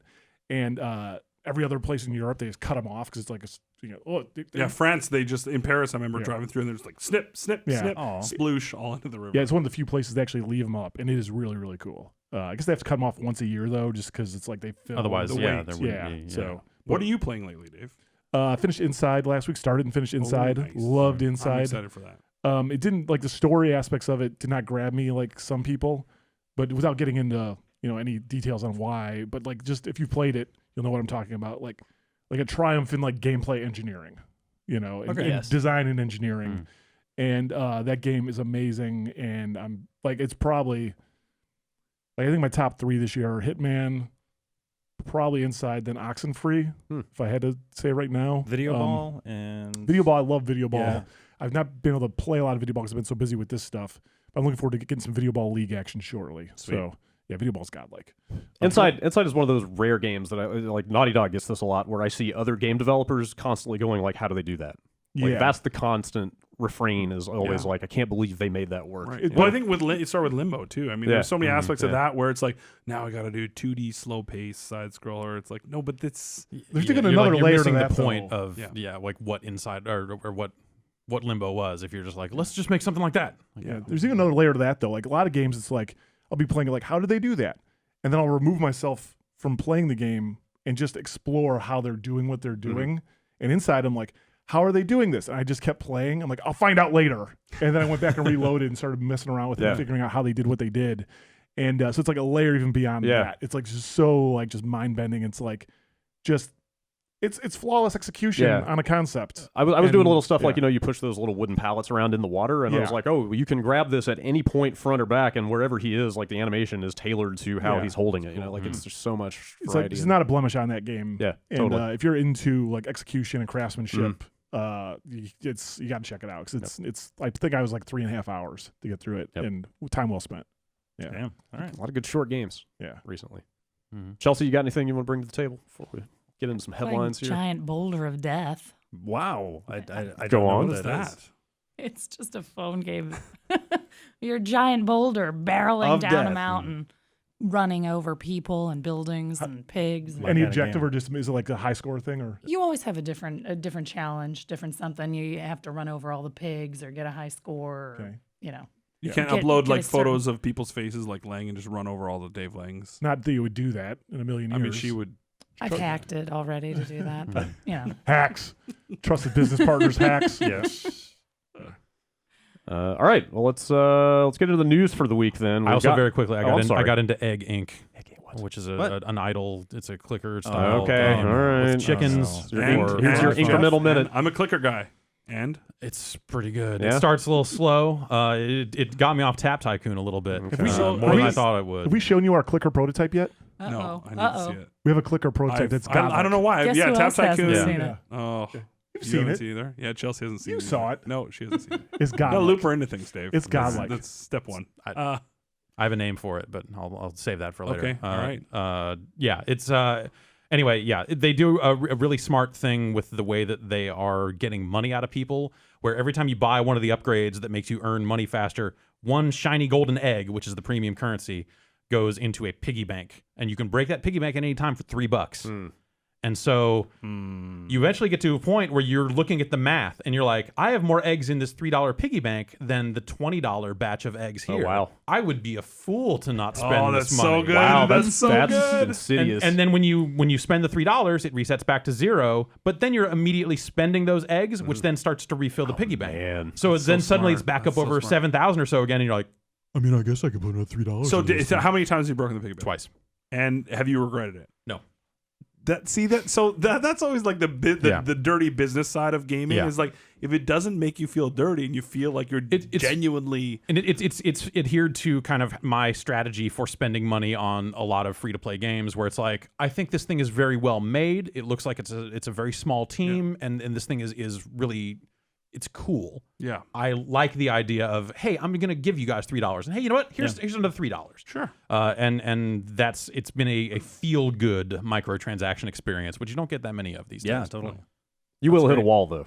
That's Eventually- I mean, I am on the last egg, unless it like transitions into something crazy. I'm on the final egg. Peter So it's Molyneux- not- Peter Game Molyneux Plus. shows it's up. not an endless clicker. It's not like, it's endless in that the numbers are always going up. Yeah, but in terms of just like the upgrade path, like I'm near the end Okay, of you've visible upgrades, seen so what I'm there not is to really see. sure what there is left. It's So- New Game Plus, right? Where Yeah. you just accrue money. Is Well, it iOS then? Yeah, it is. Yeah. And then prestige those eggs. And then while we're in the clicker minute, and this will be news, okay. Adventure Capitalist is coming to PS4, What? which is Wow. fucking crazy. What? How does that work? That's amazing. Which is a really, I mean, that game's on Steam That's as super well as weird. iOS Oh, and okay. Congregate. Okay. There already Yeah, is a yeah, desktop version of Yeah. it, so they'll just do that. It's the That's- idea of an idle game coming to a console is That's really wild. fucking crazy. That's wild. And that's out next week. Huh. So maybe we'll do a quick look at that game finally now that it's on a proper platform. No, I don't. Tap tap tap. Oy. All right, news. Let's get into some headlines for the week. There's stuff happening. Things are popping off. The young upstarts at Vice Gaming have a scoop, Go on. potentially. Who are those guys? There's a couple of whippersnappers over there. I don't know. Taking psychedelics and reporting on video games. Yeah. Yes, Patrick Klepek and Austin Walker report that the PlayStation 4 Neo will be unveiled on September 7th in New York City. Well, Adam could have told us that. Ooh. How interesting. What do you think? Sure. Yes or no? Go on. What? So I think that's super interesting. I read that article yesterday too. That's kind of the long and the short of it. They don't really have a whole lot of other. I think a couple of other outlets then corroborated that, Yeah, so that this, news. Or I guess it uh, originally came out of a French site, yes, but then French they site were, Gameblog reported it, but then they say that they were able to independently corroborate Yeah. it. So Uh-huh. that For- sounds. Those guys seem to know people that know things about that PlayStation 4 Neo, I- so I think they're probably pretty credible. Figured the scoops would come fast and furious out of that place Yeah. once that thing got put together. So And this is just like an unveiling, not a. Like, it says that they're planning. No, it's not a Yeah, release. yeah. No. It sounds like they're planning an event there, Okay. according to this. And that's kind of it. I mean, they also mentioned at the end that finalized dev kits will be going out to developers around the same time, according to them. Okay. But that's been kind of the open questions, like, oh, is that thing coming out this year? And if so, like, when the hell are they going to announce it? 'Cause Right, yeah, they're kind of they're running out of running time. That seemed like maybe it would have been like a Gamescom or Paris Games Week, or it seemed like there were a number of different like hope not, conference style announcements you could have around that. But looking at the stuff that we saw back when Austin wrote that story for us, an October timeframe started looking likely just based on when they were going to require patches to be in place. Right. Which is crazy when you think about what else they have Yeah. launching in October. Yeah, I got Right, I yeah. got VR shit to buy. man. Yeah. I think that I That don't seems need a like a new lot of console yet. major I things. pre-order mine from Best Buy. Seems like a lot of big stuff to drop on the market at the same time. I honestly, I think don't know. that I think that with them wanting to get this, like, I think with the VR thing having to kind of live on its own, like releasing an upgraded PlayStation 4 and like, or even like doing a bundle or something like that, seems like it would just muddy the waters and get people really confused. Yeah, totally. About like, oh, so I need to buy a new PlayStation 4 to get this VR stuff? Like, that seems like a Yeah. weird time to do it. Yeah. Adam, what do you think? I think it's interesting time for games in general. Oh, in the yeah, games yeah. industry. I Great love stuff. it, man. Very Yeah. exciting. More A lot of platforms, neat the better, things. right? More platforms, All the the better. platforms, the better. Yeah. I'm excited to find out all the scoops about all the other platforms. So am I. I can't wait. I keep hearing all these rumors, man, but Yeah. nothing. Yeah, I fucked up and bought an Xbox One S. Yeah. Why is that a fuck up? That's Because that's I don't such a Jeff because I move. have 3 Xbox Ones. Okay, I'll take it. But I had this frustrating moment, and also like so it was just rare enough locally that when I saw that there was like a that'll couple in do it. stock, I was Yeah, like, I gotta get it. oh well, I should probably get one. Like, didn't you say that the target was They like had the last They one? had like one left, Yeah. and I was like, well, I mean, I guess I should. I mean, I should probably. I mean, I need to for research. I need to. Right. And so I talk myself into going and getting one. Which one? The 2 terabyte? Yeah, That's the only one that's that's out now. The cheaper ones are out to the end of the month. Oh right, yeah, I saw one on Amazon. I Yeah, just wasn't sure when. and so I hooked it all up, and whatever. I didn't actually play very many games on it. Like the increased performance stuff that the Digital Foundry reported, I think is interesting. It's and wild. That's like, cool stuff. Most games run a little bit faster. Minor, on that thing. It's minor very stuff, minor, but still stuff. But yeah.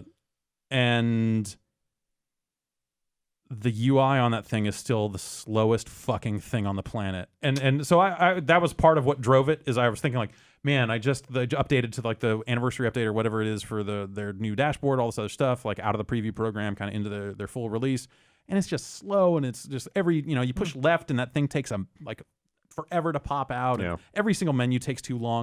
And I was like, man, I bet if I get this new one that's a little bit faster. Holy shit. Like brand new, fresh out of the box, no cruft from 9,000 firmware installs. This will probably be really great. Hook it all up, push left on the D-pad. It just fucking sits there. And I'm like, well, how does this happen? Yeah. I'm an idiot. That dashboard has got some serious efficiency It really problems. does. It's and real they bad. redesigned the My Games and App stuff, and I Yeah. think that it's better It than is- it was. It is definitely it's a lot better. It is better, way better. But as they keep rolling out more and more, as someone who owns a ton of 360 Mm-hmm. digital games, the more games they roll out there, the worse the console experience becomes because it's harder and harder to find. They need to add a filtering option for just show me Xbox One games. They need to add a details view for that list and just give that'd me be a good, yeah. fucking list and not like all these tiles and all these icons and all this stuff. Just like words. Put Yeah. words on your screen. Make it fast. Yeah. They've got some drill down stuff where you can sort of like alphabetically now. And It is. like, I mean, by it's even, better. even the Yeah. tiles It's are better. alphabetical, Okay. but it's still. and you can change the size of the tiles. So okay, I set them to small. yeah. Because I want all the Still too big? tiles. Oh, I didn't know Gotcha. you could all do the that. tiles. All these tiles. But yeah, it's not. It's a Still bad not there. experience. It's like a mess. Using the front end of that console is a bad experience. Cortana is a massive downgrade for me so far from the old voice stuff. Like I still use the voice pretty frequently for TV. Really? stuff, Okay, so I don't have a and connected anymore. So I would use voice to like change channels and stuff like that, and it's way worse. Like it's way Awesome. slower, and Great. a couple times it basically said something like I can't connect to the internet, so we can't process this. rad. Yeah, it's a real bummer. Scorpio, Okay, that'll fix Yeah. it. Yes. Yeah. Maybe. That'll be. Yeah. That thing just needs to be streamlined. When all their games just run on a Dramatically. PC, that will solve the actual problem. Yeah, there's also that. Um, I hope they improve that thing. Yeah. QuakeCon happened. yeah. A Quake Champions trailer happened. That was the one video game thing I allowed myself to do on vacation was watch that Quake trailer. Probably Yeah. worth it. It looks pretty good. It looks pretty good. It looks pretty good. It looks real fast. Yeah. Yes, the speed is there. Back to the yeah. The back speed to is what there. Quake was. They Like, jump real high. They rocket jump. They throw a rocket jump in the first 10 seconds of the trailer. They're just course. like, you know and what then this like is. 3 or 4 We're more making that. afterwards too. Yeah, there's a lot of like rocket jump into aerial railing a guy and stuff like that. yeah. But look at all these things I'll never be able to do. Because I'm old. And the worst. No, man. So I've been it playing comes Quake, back to you. I've been playing Quake Live here and there, and I'm not saying I'm winning matches or finishing in the top 3 or anything like that, but I'm hitting shots that I thought I would not be able to hit Yeah, anymore. yeah. Like I'm lining up like Nice. cross map rails and stuff like that, and going like, Wow. okay, I can still, okay, Okay. all right, okay. Yeah. Still got it. I went and bought a new mouse, new keyboard. Get serious about it. How many Mechanical DPI? How many keyboard. DPI? Like 28,000. I don't know. That's right. Some razor thing with whatever color I want it to be. It's that color. I can funny, make it too. rotate if I want. Like when I was playing What? Overwatch, I just kept playing as Farah because that rocket shots it just Yeah. brought me back Yeah. to those Yeah. Quake It was days. And you're just totally like, Quake, yeah. don't shoot for the people, shoot for the ground, Yeah. shoot for the walls, like all the Yeah. splash damage. I'm just like itching to play. I got back into Doom just after the DLC Oh, came that's out. right, I was yeah. like, oh, let's Oh, I was see, gonna ask see if about this that. does anything. And yeah, like I did after playing a bunch of Quake Live and getting my rocket skills back. Yeah. It was kind of a bummer to go to a slower, kind of worse game, but also like, yeah, definitely all those foot shots and wall shots and anticipating someone Yep. walking around a corner into the rocket. That's all good. still good stuff. So good. I read through Polygon's write-up. They were at QuakeCon and Okay. saw like the big stage presentation. It sounds like the audience was way into the quakiness of this thing, but then when they moved into the champions part of it, Sure. maybe a little more of a tepid response. The big news to me here is that the champions have different like core attributes, like different move speeds and stuff. Okay. Ooh. Potentially that could mean different levels of health and stuff like that. Like that You would kind of think, messes. yeah. So they did say there's no loadouts, like you're picking up weapons off the map, like Quake ought to be. But it is like hero. It's like abilities. Yeah. So some of the abilities they mention here Hobby are hobby grade abilities such as teleporting, turning invisible, and seeing through walls. What? And they're different per champion. I used to have to install stuff But to be can able to see through multiple- walls. That's great. Can you shoot through walls? Yeah. It is a character shooter with Can you character have abilities. multiple people choosing the same character? I didn't see that. I'd mentioned imagine here. you'd With that have many, to allow that. Yeah. Because of if there's like But advantages. I wonder how like if they'll be able to make like team makeup really matter in a I game don't like know. that. I guess it They- depends they- on what the mode is. They mentioned hard counters in here specifically Okay. about characters countering other characters. Because otherwise, I would probably just pick like. You imagine that like character number 1 in that game is Quake Man, Right. Quake and guy. what can Quake Man do? Default. Run fucking fast and takes ability. less He's a damage from 5 rocket speed. jumps than That's his everyone ability. else. You know, Yep. like that's the ability. Yeah. You know, rocket jump his ass off, and I would just play that character the whole time. I don't care. They were asked whether there will be like an ability-less mode, like just a level playing field, like everybody plays the same, and they said they're thinking about it, but they are not confirming it. So We have a game for you. It's called Quake Live. I don't know, right? You know what? That wouldn't be the worst outcome. I'll play some more Quake Live. It's good. Who's making that? Is that id or is that? It is like overseeing it, but Saber Okay. Interactive is doing the heavy lifting. Yeah. That's my understanding. It sounds okay. Like we are huge Quake fans here, and this. And then is Battlecry also on that in some form? Battlecry Studios of Battlecry Maybe? fame? Maybe? I don't actually know. Okay, all right. I'm not know. sure. All right. Yeah, that sounds okay. It's PC only, right? Yeah. Yes, which that alone is pretty promising. I just don't think you could do a game that The fast. speed, with yeah. I would not want it to be held back like that. Yeah. Ute Saito has been rediscovered. Yes. He was in his tower the whole time. He was hanging out in Sim Tower. Yes, maker of Odama and Seaman is back. Okay. I guess he's been making apps. Yeah, Yeah. Back. right. Yeah. I think we've all been missing Ute Saito for a while. Yeah, but, he's been doing app stuff. Yeah, he made that last game he made was Aeroporter on the 3DS. If you remember that, it was that weird like airport luggage sorting puzzle game. Of course it was. Man. Remember that? Yeah. Weird I ass never thing. played it, but Yeah. I liked what I saw of it. I mean, what do you expect from the maker of Samurai Pinball? Mm-hmm. Speaking of rolling boulders of death. But yeah, he's he went off and made apps for a while for the last 4 or 5 years. He made a thing called Earthbook, which he described as being quote for nobody. Sweet. And the other quote Know your is- audience. The other quote is we lost all the money. Yep. Even better. I mean, yeah. that's actually regular. That's nothing. That's not unique to him. Both of them? Yeah, that's not Yeah. unique to him. Wired- Nobody wants I was going this. to say, is that the Iron Galaxy Yeah. slogan? Isn't Wired- it? Like, Not anymore. yeah. Wired talked to him and asked why he came back to making commercial video games, and he said, "We need to make money. That's the motivation. Computer games make money." Hell yeah. Wow. Let's see. That's kind of Bad it. information. I was going to say, that's weird to go from like the world of apps to like, we got to get into this video game thing because that's where the money's That's at. where Like, computer video games. wait, Computer video games is where money is. Yeah. He says he is likely to work on a spiritual successor to one of his previous games. Seaman too. It's exciting. Yeah. 3. 2 already came Oh out. yeah, that's Exciting. right. 3. Those faces. Yeah. Oh, so It's haunting. Scary. Leonard Nimoy. The last know, like quote. it is. The last quote in this story is pretty good. When working with a publisher, never hesitate to take risks. That's the point. The risk takers are always sexy. I love them. Okay. You said the it's risk pretty cool. takers that sign with publishers Yeah. Yeah. are risk takers. Mitigate your own risk. Spend someone else's money Right. to do weird shit. This sounds like Why what that not? is. That's, yeah. I'm excited. The That's Insider's what we've coming been back. doing wrong. That's right. Chelsea, We're not sexy You need to get enough. someone else's money. you tried to explain this to me a few years ago, and I was like, that doesn't make any sense. That's no, not you were right all sexy. along. So that's how the business works. Wait till Tim finds out. He took all the risk on video ball because of you. He didn't take all the risk. I'm comfortable saying he didn't take all. I'm comfortable saying he didn't take all the risk. Yeah, Dave Lang. sir. It's becoming a tradition every time you come through here. We talk about Hitman. Yes, sir. The fourth map, Thailand, is out today. It's out today. Yes, it's out today. Oh wait, hang on. I'm sorry. Oh, No, I'm sorry. It's out next week. I looked at the date wrong. That Are you sucks. serious? That's Next week? fucking- Missing it Next anyway. Tuesday. Dang, Oh, shit. that's- We're gonna have Gamescom to. is canceled. pillow walls and Hitman. Okay, I'm bringing PS4 now. All right. Okay, we ain't there. Are you I out there got next my week? game screen. I got it. Yeah, we got it covered. Yeah, I mean, at this point, you should just roll with one regardless, because an Right. elusive target I could do. drop at any moment. I really liked the last elusive target a lot. You finished it, didn't you? Yeah, I saw that. It was really on good. Was that Twitter. one where there were Yeah. twins and you could only kill No, one that of them, was or that was a couple of okay. targets ago. This one they added an extra objective. You had to both kill a guy and also find like a treasure in a vault and get out with the That treasure. egg, right? Because Yeah. it's really important for the elusive targets. I think there's multiple things to do. Yeah. Because if there's only one, the way the elusive targets work is you can restart them as many times as you want until you start a single objective. Like kill somebody, grab this thing, And then you're into it. and so you can scout it out, restart, scout it out, restart, find that perfect opportunity, then take the dude out, then book it or whatever, right? But the ones with multiple objectives, it's not. There's a lot more risk involved. So I really like this one. I really like the twins one.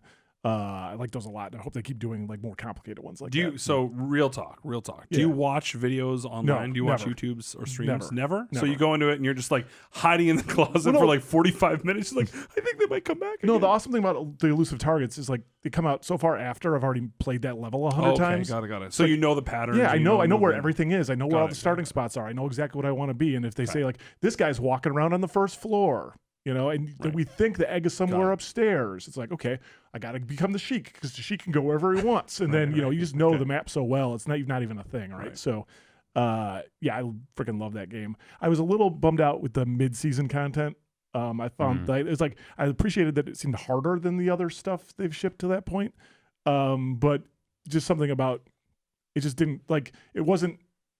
The thing I really like about Hitman is these handcrafted things, like really bespoke elements you may or may not ever see, right? And there's just many, there's overwhelming amount of content that they crafted, and you just might not ever see it unless you play it.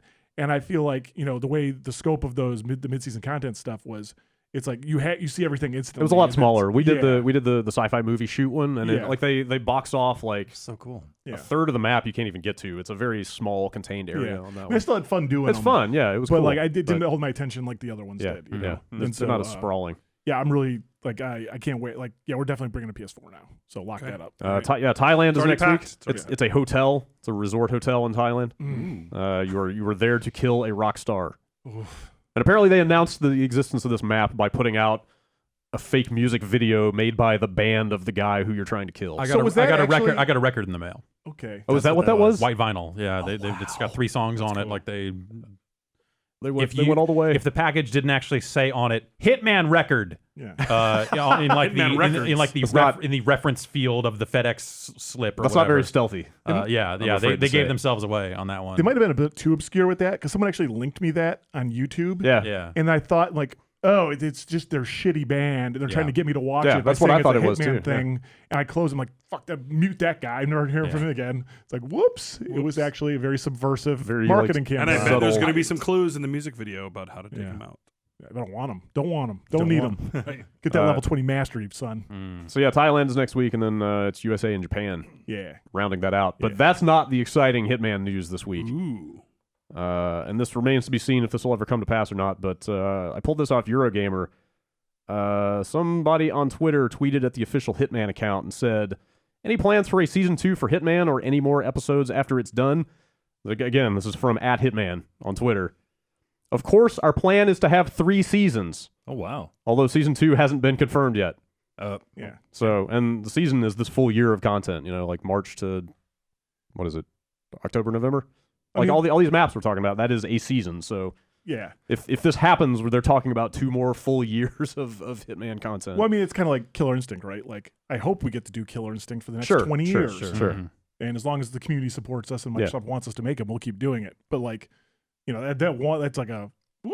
Oh, I know there's tons of stuff that has to fall into place before this will actually happen, and I'm kind of shocked that they would say this in public Yeah. if a lot of it isn't confirmed yet. But So, Dave, you're not confirming season 7. Not confirming seasons 5 through 7. 4 is up. No, 9? no. Who could say? you're not. Season 8 is definitely happening, but any season between then and I haven't there, I haven't been disclosed on Scorpio yet. Oh, okay. So All like right. we've got to get a lot of hoops to jump A lot through of before we stuff get that far. Yeah, yeah. a lot of ground to cover. Do you know about it? it? Did they tell you about it yet? Do you know? Are you locked in? I can't say a word. See, she's better than you at this stuff. Man, but I was drunk that day. Even if you had been disclosed, you couldn't talk about being disclosed either. Top secret. See, Or so you have, but that's how I throw them off the scent. right. That's how I throw 'em Smart. off So the you scent. have it. Yeah. Okay. So Yeah. Mm-hmm. Right now.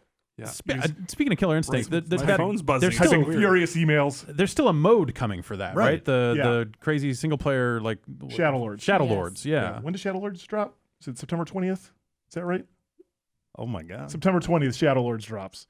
Yeah, we're super excited. I'm actually in the preview now. Are you playing the preview or no? I have played the preview just a bit. So it's like we have so it's kind of like a lot extensive like single player content. Yeah. And it's there's a lot of stuff we haven't talked about it yet, but like when we're sure things are locked in and we really like how it's playing in the balance, we're gonna start like doing streams and more stuff like that.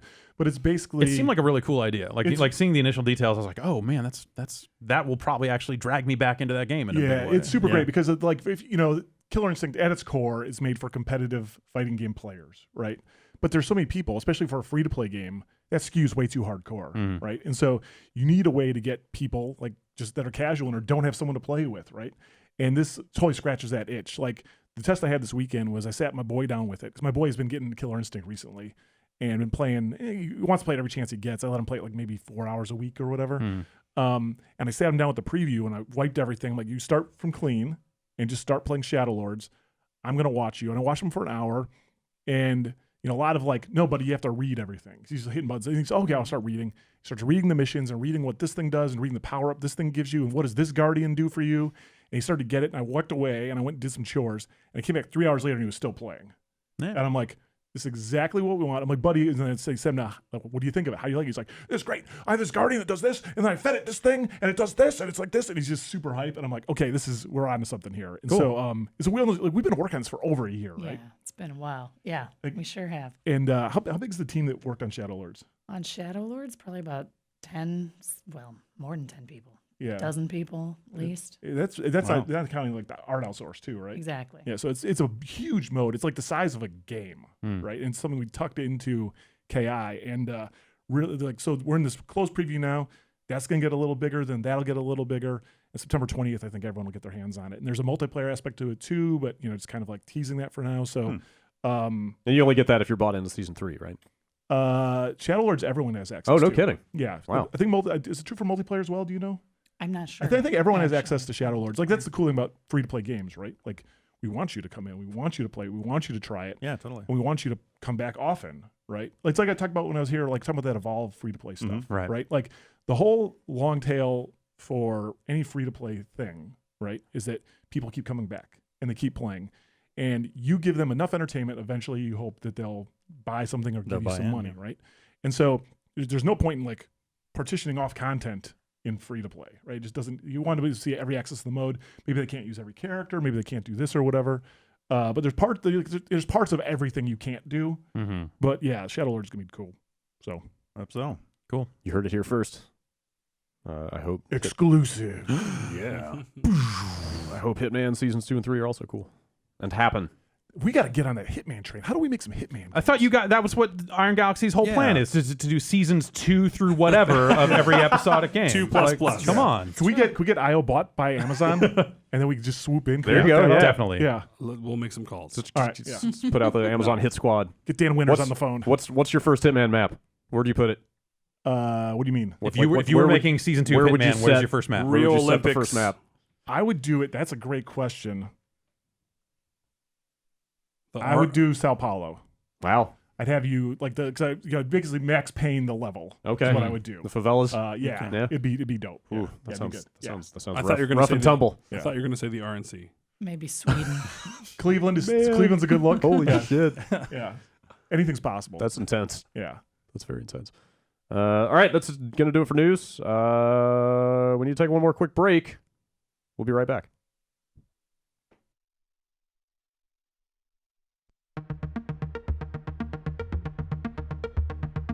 It's time to talk about time. Let's time. All right, time this out here. Time. Get your watch. Oh, you don't have a watch? What's that? hang on, No let me- watch? I'm feeling looking at your arms. I'm gripping my wrist here. There's nothing there. All right. Well, for starters, we're going to need to get you a watch.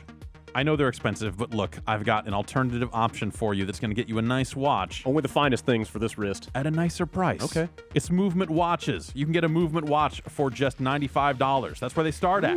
That's where they start at. That's a modest price. Yeah, it's a watch that looks like it should be $400 to $500 for a fraction of the price. It's style time. Yes, it is style time. And if you want to check out a Movement watch for yourself, You can head over to their website and you can get a deal. Head over to mvmtwatches.com/bombcast and you'll get 15% off your purchase. Say that movement. Yeah, that's movement. Get that movement. Like that band, but different. mvmtwatches.com/bombcast. Move yourself over to mvmt.com. It's not time to pretend anymore. These watches are for real. mvmtwatches.com/bombcast.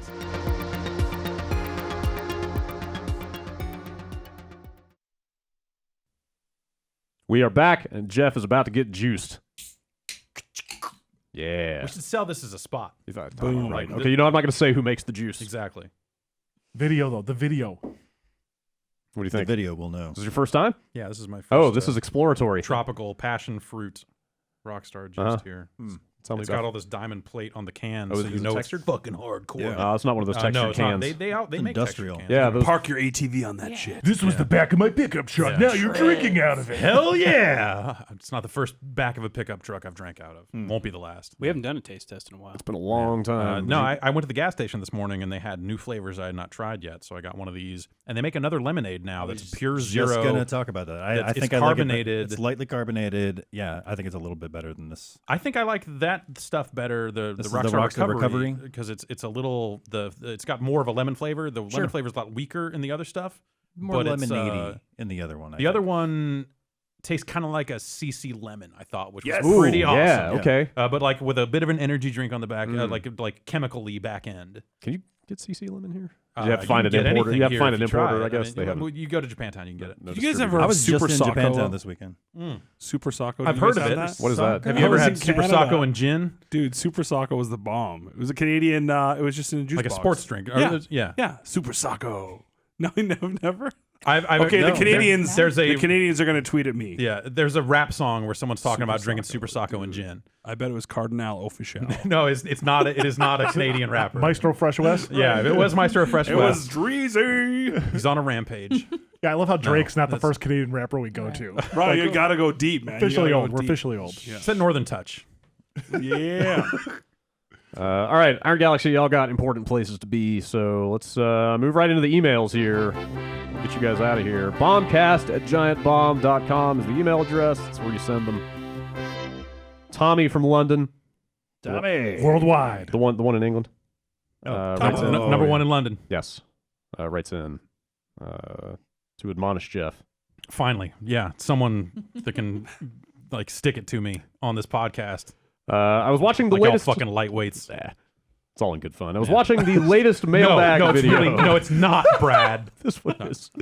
I was watching the latest mailbag video when one of my flatmates walks in and Oh, I asks see. what I'm watching. Ooh. I show her what it is, a bunch of people talking about random items in detail. She sighs and says, "This is basically the same as those dumb grocery haul videos," and then walks out. Word. Just thought I would let you know what you're doing. Yeah. All right. Yeah. Great. Could you take that? Yeah. Yeah. that- No, that's Wear that as a badge of honor? Grocery Yeah. haul videos? I haven't seen know them. what it It's is. like people. It's. There's a whole YouTube segment of Don't YouTube. tell me they just bring a paper bag home and they Yes, they're pulling all the things that they buy for the week. Nope. So it's a lot of like people Nope. that are buying food for their family. Nope. And they're like, I got this bacon, Nope. and Jerry loves his bacon. He's just, I have to get it for him. And for the kids, I What? got this. And they're just like going through the week's grocery shop. Have I you love ever hearing seen about these? their I've never meal seen these. plans. Yeah, I've and then never there seen are this people that either. do meal planning where they're just like, well, okay, for Tuesday we're doing this, and like And they people cook, that or they literally just, have- like, show No, what they they're just show what they're Start getting. doing They this. don't cook. Here's some I mean, really dude, rotten carrots. Dude, there's an eating category on Twitch now. You can't be surprised by this. No, of course I'm never surprised about the internet anywhere. Korean mukbang lifestyle trying to kids- infiltrate the U.S. 5 years too late. My kids did a whole step over. Like they went straight from unboxing to reaction of unboxings. So they like saw one unboxing video, and then in the YouTube side thing, they saw reactions to unboxing videos. So they just watched like an hour and a half of that one day. I was like, what is happening right now? They're only watching the reactions. Have they caught the bug? Do they want to make content yet? Are they are they playing content YouTube yet? creators No, they are yet? very well. They do have each other. They'll film each other. They'll Okay. follow each other around. They'll have these conversations. One was they grabbed my wife's phone when we were up in Canada for my brother's wedding, and my daughter's walking around. We got a selfie stick, and she's filming herself. She's like, hi everyone, we're here in Chicago. I'm like, not in Chicago, we're in Canada. Close enough. Same and thing. she's like, and we're at my uncle's house, and Parker's like, I leaned over in the icing on the cake with my elbow. And then she walks by, my uncle's got this amazing like 1935 Chevy, and she walks by, she's like, check out this cool car. And she keeps walking. I'm like, holy shit. But as soon as we turn the camera on them, they're like, no, not me. Dad, don't do that. Right? But as soon as you leave them alone, they're like, you just need to get them making reaction videos to the reaction videos, and then you can retire from this whole video game thing. Film us opening up the groceries. Then you pay that one YouTube channel the royalty, and you're good to go. Yeah. Right, exactly. Yeah, right. My nephew couldn't get a GoPro, so he just duct taped a phone to his forehead and rode his whole dirt bike around the neighborhood. That's amazing. My kid's been hounding me to start doing Let's Plays. Like, we want to do Let's Plays. Dad, I want to do a Let's Play. Dad. I'm like, well, what do you want to play? He's like, I want to play Minecraft. I'm like, what are you going to do? He's like, I want to kill the Ender. I'm like, you need a new angle, buddy. If you want to, like, if you and your sister want to do Let's Plays, I'm all for it. I think it'd be cool, but you need to come up with a new thing. You got to build grocery bags. Yeah. And then go shopping in and grocery so, bags. yeah, the plan was we're going to do a 7 Days to Die Let's Play. We're going to call it 50 Days to Live. I'm like, okay, they're young. Hashtag branding. But yeah, it's cute. But yeah, the content. They're making content already. So grocery hauling, I got to check that out tonight. Yeah, what is definitely yeah. get into grocery hauls, and I can show you some makeup tutorials also. I've heard of those. Yeah, I heard about the one girl that got kidnapped.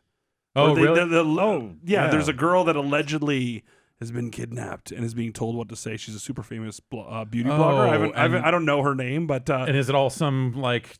It's code. She's speaking in code because she keeps repeating herself. Anyways, I was listening to like there's potential Reply that she's All. in like some sort of abusive relationship. Okay, all right. Yeah. Okay, I was trying to see if this was like a real thing or if this was just some like viral. probably Yeah, I thought it is. sounded like Just viral marketing. Yeah, It could be. I It's don't like I don't Lonely know. Girl 15 all over again.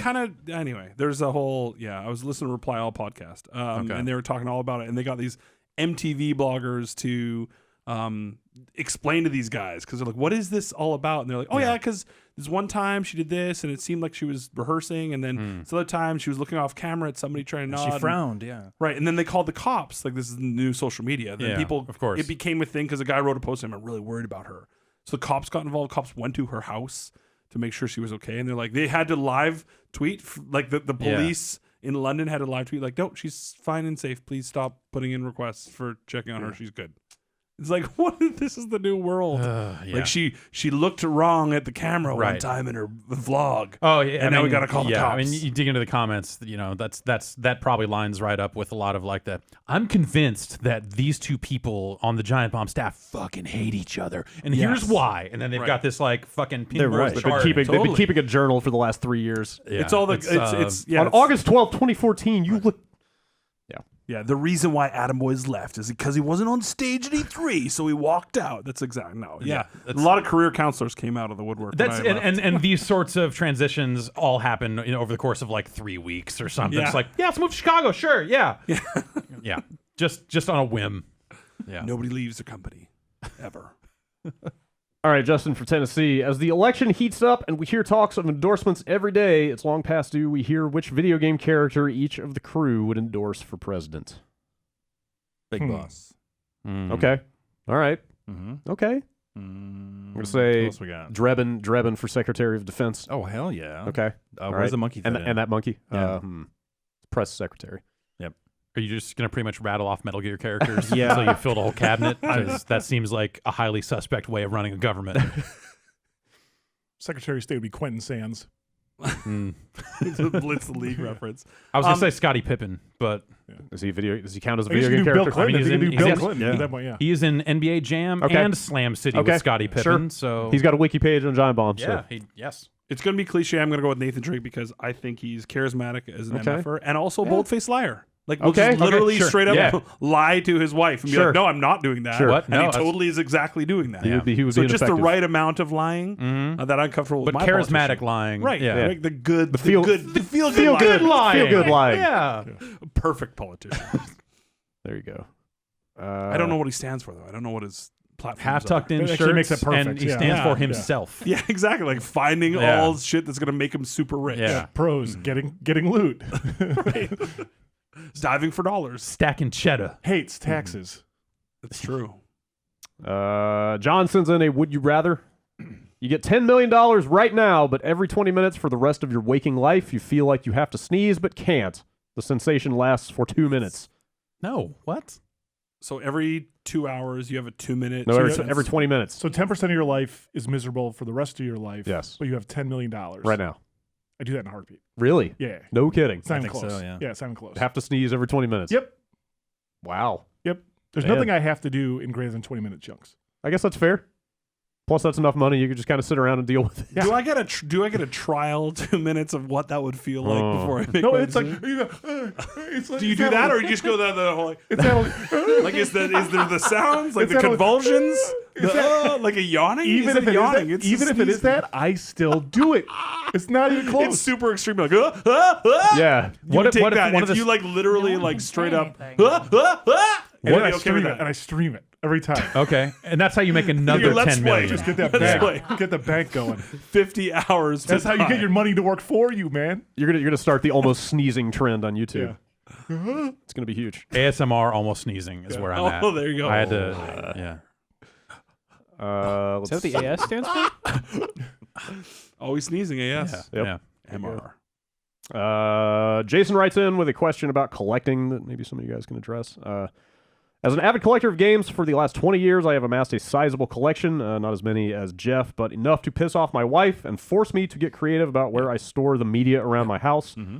One thing I have avoided doing over the years is placing any component of my game collection in my garage.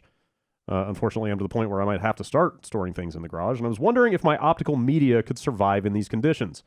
I live in Centennial, Colorado. In the summers, the temps can get just above 100 degrees Fahrenheit. In the winter, the temps can get down to well below freezing, sometimes below 20. Thought you guys would know what the extreme limits of storage would be for these items. Extreme storage.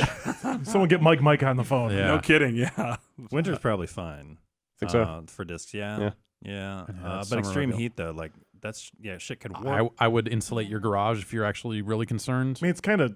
I don't think it matters. Discs aren't built to last anyway. Right. Like all DVDs and Blu-rays are all going to Yeah. go away. They're not forever. So it's kind of like, I don't know. I don't know. I have discs that I've not been treating with any kind of special care or anything like that, and they all still work. Even the ones that are burned, like I've got like review copies of Sega CD games and stuff like that, and they all still work fine.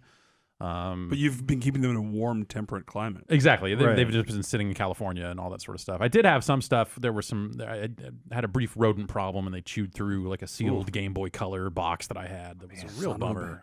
Damn it. But fucking whatever. Fuck all that shit. I should burn it all to the ground anyway. As long as you got Magical Chase somewhere safe. Yeah. All right. That's yes. The crown jewel of the collection, I suppose. Sure. I just I purged my collection recently. No way. Yeah. As part of the move, Yes. or just like Yeah, just kind of like it was about 6 months ago, and I was like, okay, it's time, and I just took in hundreds of games, and GameStop was like, we can't do this. I'm Yeah. like, you can do me. yeah. So they did. Because I was still at PlayStation. Yeah, they actually did. Wow. Sealed ones are like, we can't take this. I'm like, how about if I open them? Because they Then- were gifts then- to then me. it's It was right. like I didn't Yeah, yeah. steal them. I'm like, what if I open them? And like, well, you have to wait a day. I'm like, or you could Mhm. just do it now. And they're like, no. But what I did get out of it, so I got a ton of credit, and I ended up buying all the 2DSs I talked about earlier, and 3DS right, for yeah. the kids, and a bunch of games for the kids. And so it's kind of like the new era Yeah. is like trading in the old to convince the kids to become gamers. It's like in right? PS2 era, GameStop used to do this thing where they trade in 3 used games and get Madden or Twisted Metal Black for free or right. whatever. I would go and I would buy 3 games in the store and then turn around and flip them. And every time the guys were so freaking mad. And like one time they're like, we're not doing this. I'm like, I'd like to talk to the manager. Manager's not in right now. Phone them. But I'll be back tomorrow. Are you here tomorrow? He's like, I'm here tomorrow. I'll be back the day after that. I'm coming back and I'm doing this and you can't stop me. They get so mad. And then oddly enough, they stopped doing the promotion eventually. So Yeah. weird. All So because weird. of you. Yeah. I did try, like, Target has a trade-in program, which I'd never used, Everyone but I'd does heard now. about It's it. crazy, yeah. I had heard about it, so I went in there just with my leftovers, the ones that I had to open in the parking lot and then Right. bring in to Yeah, Target. of I'm like, I course. could probably get something. And the craziest one was the $20 SKU of, I think it was Plants vs. Zombies, the original one on 360, which was only $20. Yeah. They gave me $13 for. What? And I was like, Yeah. that it should be no. This is not a. I was like, Oh yeah, that's yes, right. Absolutely. That's Yes. exactly Yes. $13. right. Of course. I'll take it. Thank And then you. of course they're just good, like looking up every one of these games, and I had some obscure ass stuff. And they're like, no, No, sir. No. We don't want So, your anime panty raid game. Yeah, and then I think I gave the rest away. Yeah, I just gave them away. What's Fantavision? Did you ever have nice to Fantavision? Did you ever Did you ever engage in the dark practice of like? Was there like a game closet at Midway or anything like that, or EA Chicago or anywhere where there was just like, hey, there's a bunch of games in here. Let's take them and sell them. There was a guy actually when I was back at EA when I first started in the industry. This kid worked in QA, and he was doing the employment purchase of the $10 or whatever, and had a bunch. It was like a pyramid scheme. He had like 8 or 9 people. He was paying them like a monthly amount to buy their employee max copies things, and I guess he cleared $30,000 doing it over like a 1.5 year period. He got fired. Yeah. Probably. But hey, that's $30,000. Yeah, Brian right now runs a studio somewhere. Yeah. It's not me, by the way. Also, this story was. I know. It might have been Attaboys, face Attaboys, down in a right? ditch, and also reselling stuff. yeah.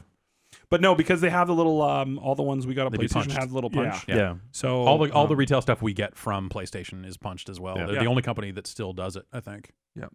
Everyone else just sends just straight up retail. 'Cause they The don't care. I guess you could sell it on eBay. I mean, I Normally- did when Skylanders came out, and this is not PlayStation related, but like I sort of saw, I'm like, I think this is gonna be a thing.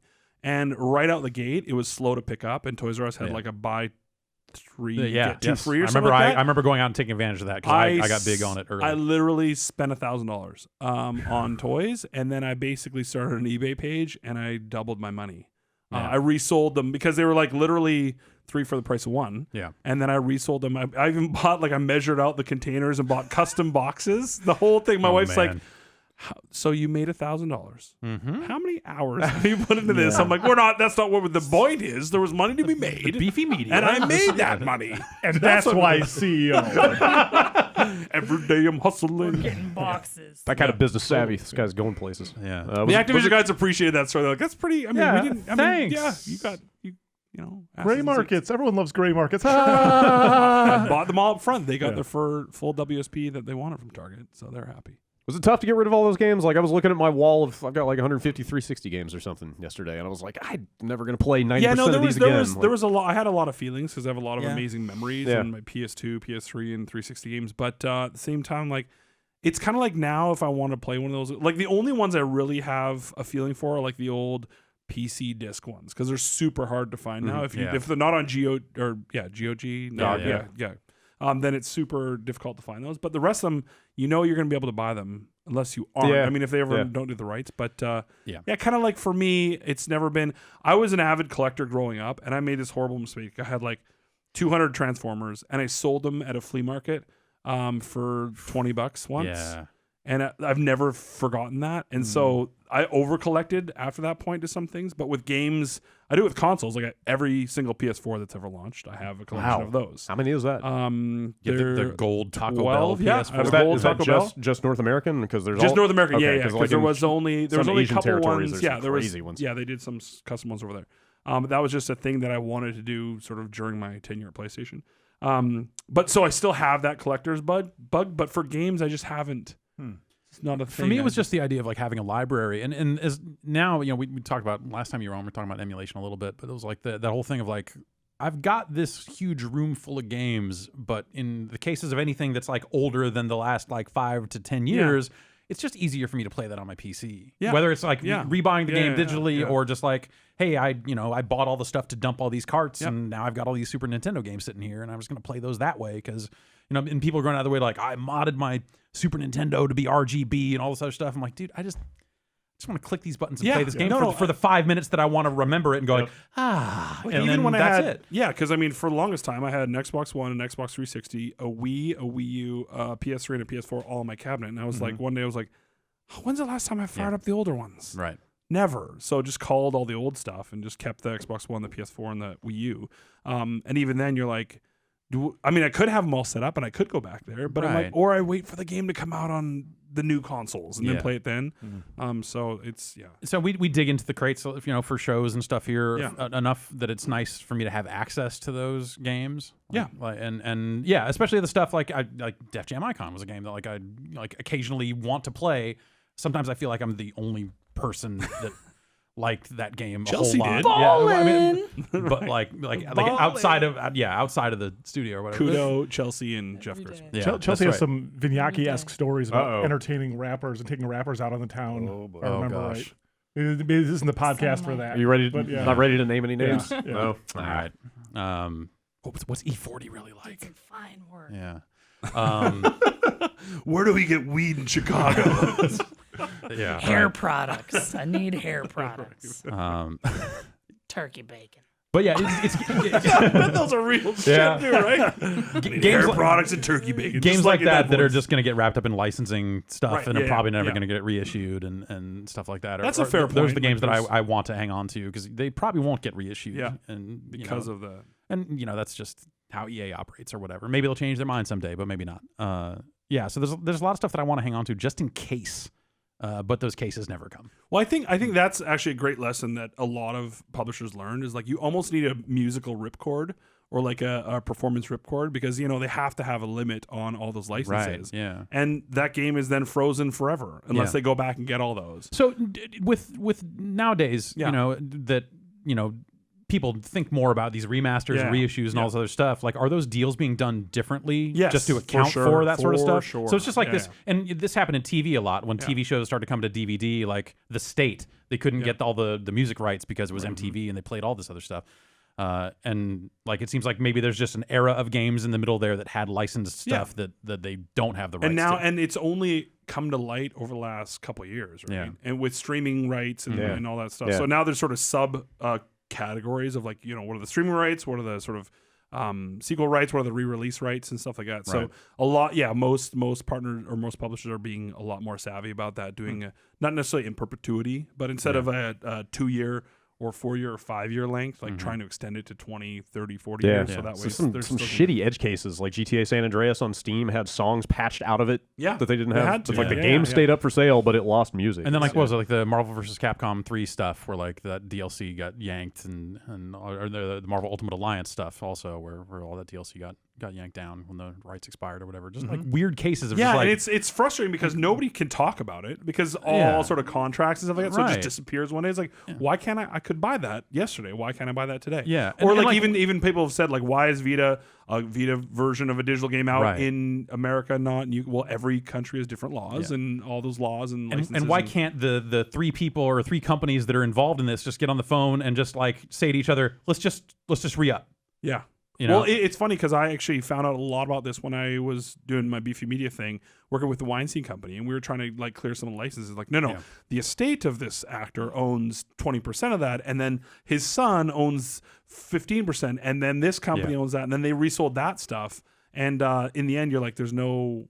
I mean, even talking personally from the Crash Bandicoot, the Shenmue 3 stuff. I mean, that stuff was like you have to go into even the Double Fine stuff we did with Johnny at Disney and Lucas and PlayStation and Double Fine. I mean, this is like, it's just this huge web. You have to go to each person, get them all to agree, and that's near impossible. a lot of cooks in the kitchen. A huge amount of cooks in the kitchen. Sometimes you do it when, Tim Schafer doesn't know about it, and then he gets mad at you. But it's a lot of work. So a lot of people are just like, why don't they just call Frank? Yeah. Over just at get this him on the phone and company. say, hey, can we just keep this rolling? Yeah, And then can we Frank just goes, keep doing- yeah. Sure. No problem. Actually, we got mobile rights for that now locked Yeah. up, and it's going to cost you $50,000 or whatever. Yeah, so it's every time people just assume that it's just make a call. It's infinitely more. Yeah, difficult. my understanding is that every single character in Windjammers is licensed separately, and that's what's kept that from happening. So Dave. I've never looked into it personally. I don't really know. I don't believe you. It's wind what? Windjammers, Wind Flying Tower Jammers. Disc is the Japanese title of it. Abuzu.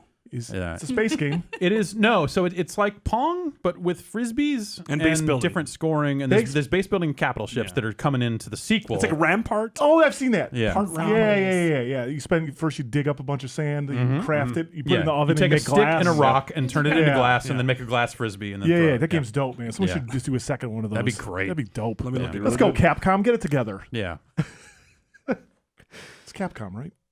Yeah. Okay. Probably. I mean, I don't Probably. know. Data East got bought by Gmode, and then the Gmode stuff got licensed by somebody else, and I thought the it was Windjammers THQ. IP ended up with. I don't know. Somehow G Unit ended up with it.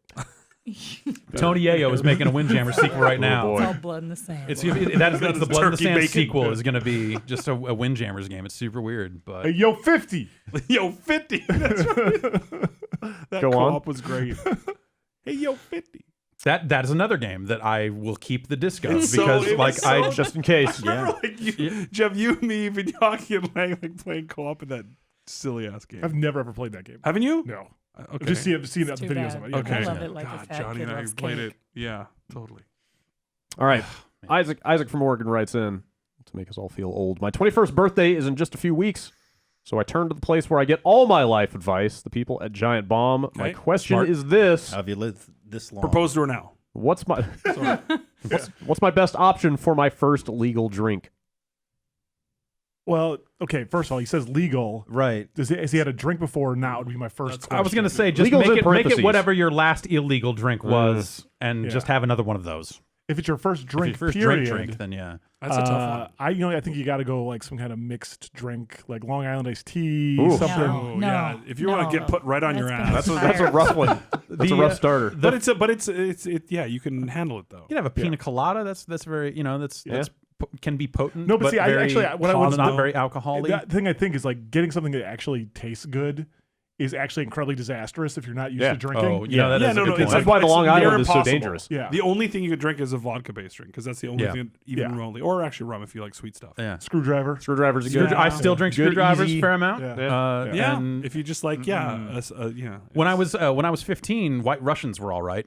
Okay. That was the first drink that I was like, oh, I okay. remember China Whites were like a big Yeah. one in Canada What's when the we turned what's the- 19. what's the China China White is cream to cacao and Bailey's, and then a little bit of whipped cream on the top. So it tastes like little chocolate milkshakes. Exactly, yeah. And you do it was like, I remember a friend of mine did 50 shots one night. oh, did not my end God, well. That doesn't, Yeah. yeah. No. So It I was at ended some party with, horribly. at some keg thing that a friend of mine was, and it was just like, I was like trying beers, like, this is all terrible. And then some dude who was way over 21, who was I think he was the guy who got the keg, who worked for my parents at the time, but that's a different story. He was making White Russians, and I was like, "What's that about?" And he's like, "Here, try this." I was like, "Okay, Yeah, it's okay." like a, Actually, you know what? No, this guy, we go Yellow Russian for this guy. Yeah, no, no. absolutely. Yellow Russian. Yeah, No. I mean, Yellow if Russian. you're turning to us for the advice, Yeah, then you don't want jeez. good advice. If you don't drink a Yellow Russian and it's your first one, you're a fuckboy. Yellow Russian or bust. That's it. That's the list. don't drink a yellow It Russian. didn't even mix. Doesn't matter. It didn't even mix. You come to this show, ask that question, and you don't think that answer's coming? You're not a fan. Yellow Russian.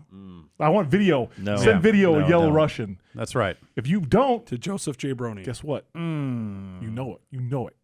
I think next time you need to get next time you need to get like an immersion blender or something to actually No, the really. fact that it was chunky and not homogenous. Shit. You got to experience the real Yellow Russian, man. None of this hipster Yellow Russian You're not bullshit. supposed to chew your Also, drink, shouldn't it man. be orange Russian? It was more orange than yellow. You weren't there. You don't know. You didn't live it. You're not in these streets like me and Jeff. You ain't been in the shit. Yeah. We were running like a gastro pub Yeah. in a meeting room on the 3rd floor. Yeah. Mixology. Rum and Coke. Yellow Russian. My vote. Okay, all right, sure. That's my favorite. Yeah. I say just That'll do get it. a shot. Just do a shot. Ooh. Get it over with. Yeah. Yeah. Peel that Blasco. Band-Aid off. Yeah, Peel that. Butter ripple Margarita. schnapps. Butter ripple schnapps. Marguerite, yeah, that's not a bad sign. Yeah. Jeff and Lang, do you want to hear about this guy's dream about you? They definitely do. Okay, I will read this. Chelsea does. Kenny from Fort Lauderdale. Here we go. I had a dream last night that Jeff was driving myself, John Vignacchi, and Dave Lang home after a night of heavy drinking. That's how that would go. We were approaching an ascending retractable bridge when JV started to look queasy and said aloud, "I think I ate too much McDonald's." That's also how that would go. All true so far. Yeah, This is the greatest thing ever. I think this happened. Nearing the bridge, Jeff kept accelerating, and we all wordlessly accepted the feat that we knew he needed to attempt, and we all braced ourselves. The car sped up the angled bridge, and in midair, the entire dream suddenly went into slow motion, and my view in the dream cut to a profile shot of Jeff, stoic yet assured, then to Dave Lang, then to myself, both holding on for dear life, then finally to JV, who was both smiling and viciously vomiting beads and chunks of booze and McDonald's. This final beads. Bees. That's what it says. Bees. I don't know. Okay. Fuck bees. JV'd swallow a lot of beads. I don't know. Does he like to just go to Mardi Gras? or Bees. something? Slow motion. I know what he's talking about. It's Yeah. slow motion. Oh, okay. Oh, right. I think Yes. of slow motion. Anyway. This I final mean, the We got it. sound. Yeah. Thank you. Yeah. No, Thank go you. on. Yeah. He just finishes this final image was so immediately viscerally funny to me that I woke myself up with a singular loud ha. So Is that did Dan There you Reichert go. write in? Is that a Dan? Because I think that did happen one weekend. That's incredible. Did it happen? Let's set that up. I mean, things not in one night. All those things individually have happened. yeah, okay, Never all at once. okay. But yeah. I have made a car leave the ground before. Oh yeah, Yeah. all four wheels. Yes. Wow. Okay, Ooh. all right. That's an accomplishment. Josh from Greensboro, North It turns Carolina. out that cars don't like that when you No, do that. no, It's no, not, no. it's not, you're not Come back supposed to now. do was that. was it never the same again? No. Yeah, Josh from Greensboro, North Carolina. Some of the game makers in the room might want to weigh on this. All right, I will. I just got through my first run of Abzu, and a nagging thought was in the back of my mind the entire time. I'm pretty sure this game was designed with game journalists, art critics, and movie reviewers in mind. Everything from the art direction, the set pieces, and the general emotion of the game pretty much screamed, hey guys, this is Underwater Journey. You like that, right? I'm not trying to say there's no place for games like this, as I quite enjoyed the experience. It just seems like games like this are developed with the express purpose of high scores and lots of awards at the end of the year, akin to an Oscar bait movie. I know this seems a bit cynical, but it comes off Just as forced. a wee bit. Bullshit. Yeah. Bullshit. Yeah. Did you guys see Kevin Smith's rant? He was doing a talk recently, and somebody stood up. He did that new movie Yoga Hosers, which I saw a trailer for it. And I'm a huge usual Kevin Smith fan, and this movie looks kind of crazy. And the guy was like, the guy in the audience stood up and said that was awful. It was the worst. I don't know why. Wow. And Kevin's like, listen, with all due respect, that's okay. I made it because I want to make it, and I'm making it because it makes me happy. And people like it, people won't like it. They've liked Mallrats, they've hated Mallrats, they like Chasing Me, they hated whatever. But it's like, as soon as I only do things for other people and other people solely, then that's when I lose the vision for making myself happy. And I think I met the team. They didn't do this for other people. Oh, yeah. They did them for themselves. And I think most people make games for themselves. And when you start doing that where you're only relying on focus tests or other people's opinions, that's when you sort of start breaking the line into it's no longer when 300 people or 500 people are on a team, it's a mixture. It's not one person's vision anymore, but the motivations change. But I think for a small team like that, I also think that like a really good way to go out of business is to try to make critics darlings deliberately. Just like to go out of your way to make something that's like, well, this is going to win some awards. Like that's not like this is, that's not a good way to make your money back. Yeah, I don't know that it's got to be in the DNA of the team. Like when John Blow made Braid, and it was hugely successful, you would assume that the Fallout would be something that was similar, and the Witness couldn't be less similar to it because he just loves to do what he does, and he didn't make Witness for anyone else. Yeah, he made it for himself. And it also just completely discounts like the execution and the skill involved of creating it. Like I sit here today and say, hey, I'm going to make a Journey knockoff, and I'll put it underwater because I think people will love it. Like, would it turn out as good as no? It's like even if you have an idea, even if you had that, like the execution and the skill involved in realizing that, like it's a ridiculous premise. Yeah. Yeah, like I said, having played through that game, like the reverence they have for that material and like the underwater life and stuff is very evident. It's pretty obvious where that stuff comes from. I don't think a lot of developers are like shooting for critics, but I think the opposite is true in that they're shooting for like the lowest common denominator, and that's why we have a lot of like YouTube focused games. They're first person jump scare. Well, it's like Steam is just loaded with like here's another horror game because we understand that people might buy those, or like hard to control, wacky physics driven stuff. Sure. Yeah. Sure. It's like Dark Souls meets insert. Right. Okay, go on. Yeah. That's an idea with promise. Never heard Dark of that before. Souls meets Abzu. Oh wow. Underwater Dark Souls. Think about it. Because it really takes a long time to swing a sword underwater. Oh, Like, yeah. It's an Aquaman game also. We have the Aquaman license. So it's the Dark Souls of underwater games. That's what you're saying. Yes. Matt from Gold Coast, Australia, writes in with a question about the business.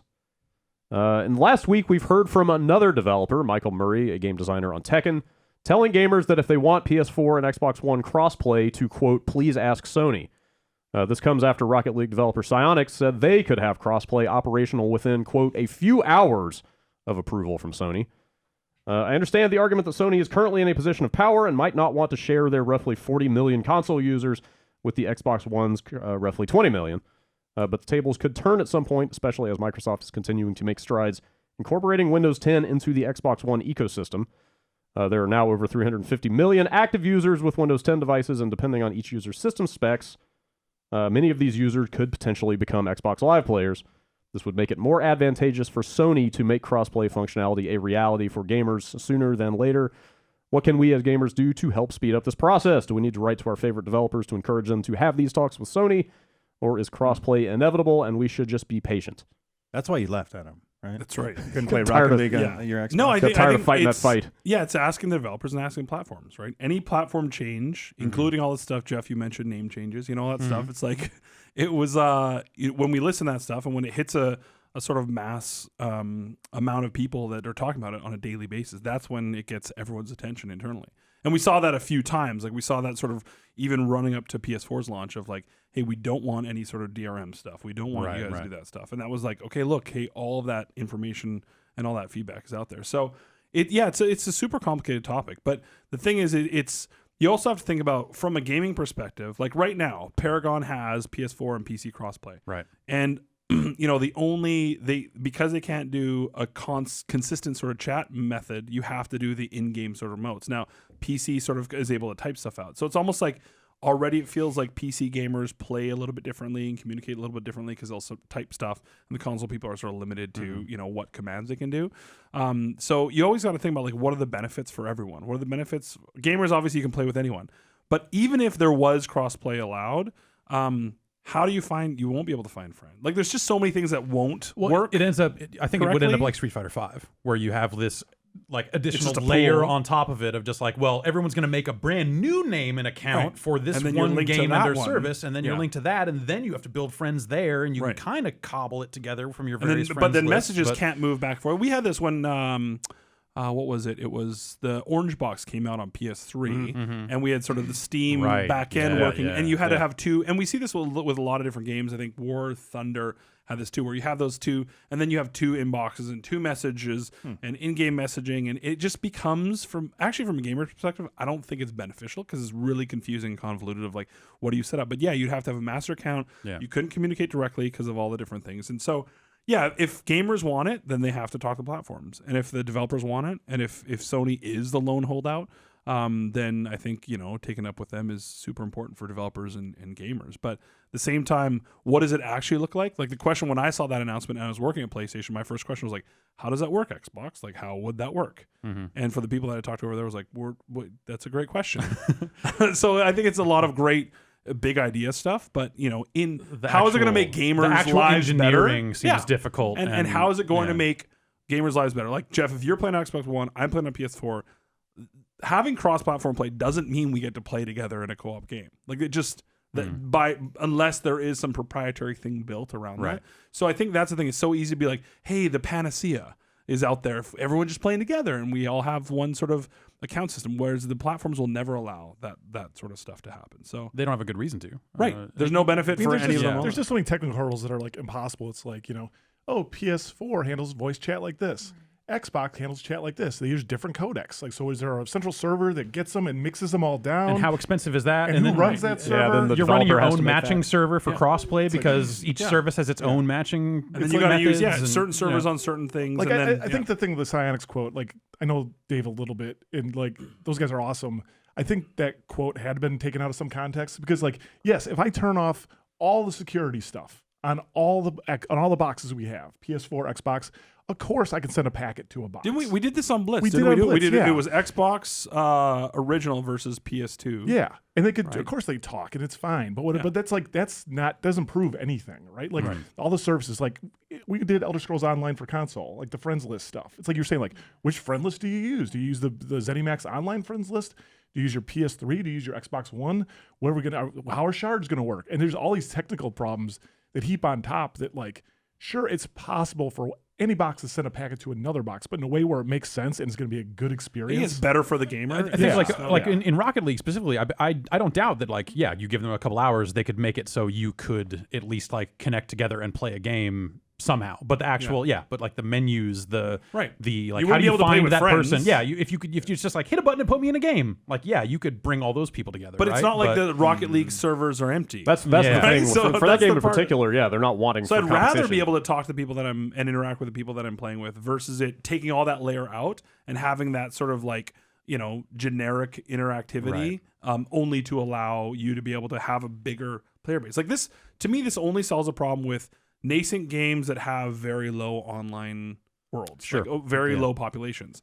And in that, maybe there's other issues. Maybe the issue isn't the player base. Maybe the issue is, the age of the game or what type of game it is, stuff like that. So I think that it's easy to feel like that is the next big thing to happen. But what is the actual benefit to gamers, I think, is not something people are really truly thinking about, because it feels to me like it would just be a worse they'd have to genericize it and bring it to the lowest common denominator. I think it's something that, if you built boxes or firmware updates with all of that stuff in mind at the console level, like certainly you could solve all those problems. Yeah, in a and then really you have to smart figure way out and of all when that new sort of consoles stuff. come online, Right. then Do you they'd just have to stick with also that, be or forever. everyone patches into the same One system big happy forever? we could kumbaya all day long. Maybe that's what we do with Iron Galaxy. We make that one thing, make that one console, and make everyone adhere to it because they'll do it because they're good dudes.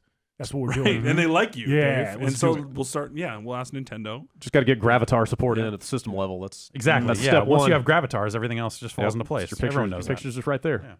Okay, y'all got to get out of here. I'm going to read one more email. Bjorn writes in with love from Sweden. Worldwide. Is Mario bald under his cap? No. I don't think so. That Bob Hoskins was the actor, right? Right. Yeah. Yes. The big He's bushy. bald. It's true. He's bald. That's Fair true. I think it's canon. I don't think. I think he's got a. He has to have a. I mean, he's got a- His hat blows off in Mario 64. He's totally got hair. Oh yeah. Okay. Yeah, that's I mean, true. the Yeah. cover. The Just cover. right. But That's yo, canon. that was a long time ago. Exactly. That's a good point. Yeah, who knows where it's been a rough patch for him since then too. So. The cover of Dr. Mario clearly depicts a man with full head of hair. Again, long time ago. But I don't know if that's even the same Mario at It this would. point. I'm you a know, Jeff. It would. Yeah. The real canon, the Mario of time. not the TV canon. Yeah. Bob Hoskins The Mario- must be canon. He's a real person. Bob Hoskins is going to play Canon. They're making a Canon Exactly. movie. All right, And cool. Ganon. Okay, Canon and Ganon. Canon versus Ganon. Gal Cannon. Oh. Yeah. Yeah. Yeah, now you're feeling it. Yep. Think about it Yep. for a minute. Yep. Yeah. Yeah. Bob Hoskins, a man of many talents. God rest his soul. All right, that's going to do it for emails.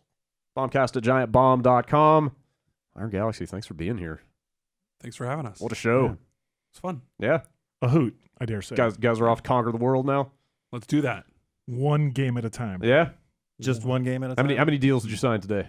73. Wow. Boom. man. See that? So do you? I don't think you have like an unannounced project right now. But do you know what the next game is? Yep. Do you know what the game after that is? Nope. Okay. No. So we do obviously lots of things at once, and Chelsea's like, nope and nope. He can say whatever he wants. generally She knows speaking, what's we actually work on going on. several things at once. Correct. Yes. How many of generally how many of those speaking, are currently this is public? correct. In the public that we can discuss. Currently in the public, 1, 2, 3, at least 5.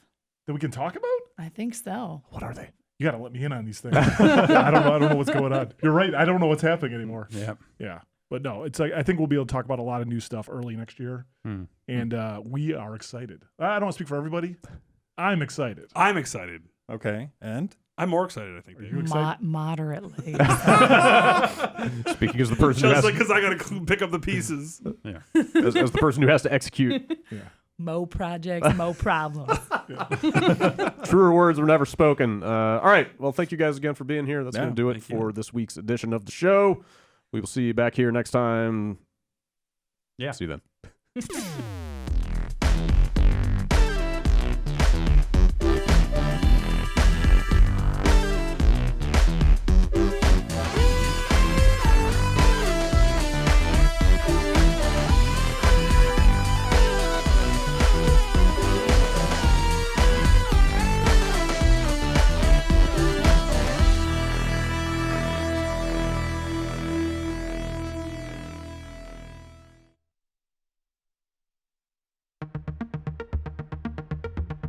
If you haven't had the chance to experience a movement watch, now's your chance. Because movement watches start at just $95, they look like they should go for $400 to $500. But no, they're available for just a fraction of that price. So join the more than 1 million social media followers and get a movement watch today. Head over to mvmtwatches.com/bombcast and you'll get 15% off your entire purchase. That's mvmtwatches.com/bombcast.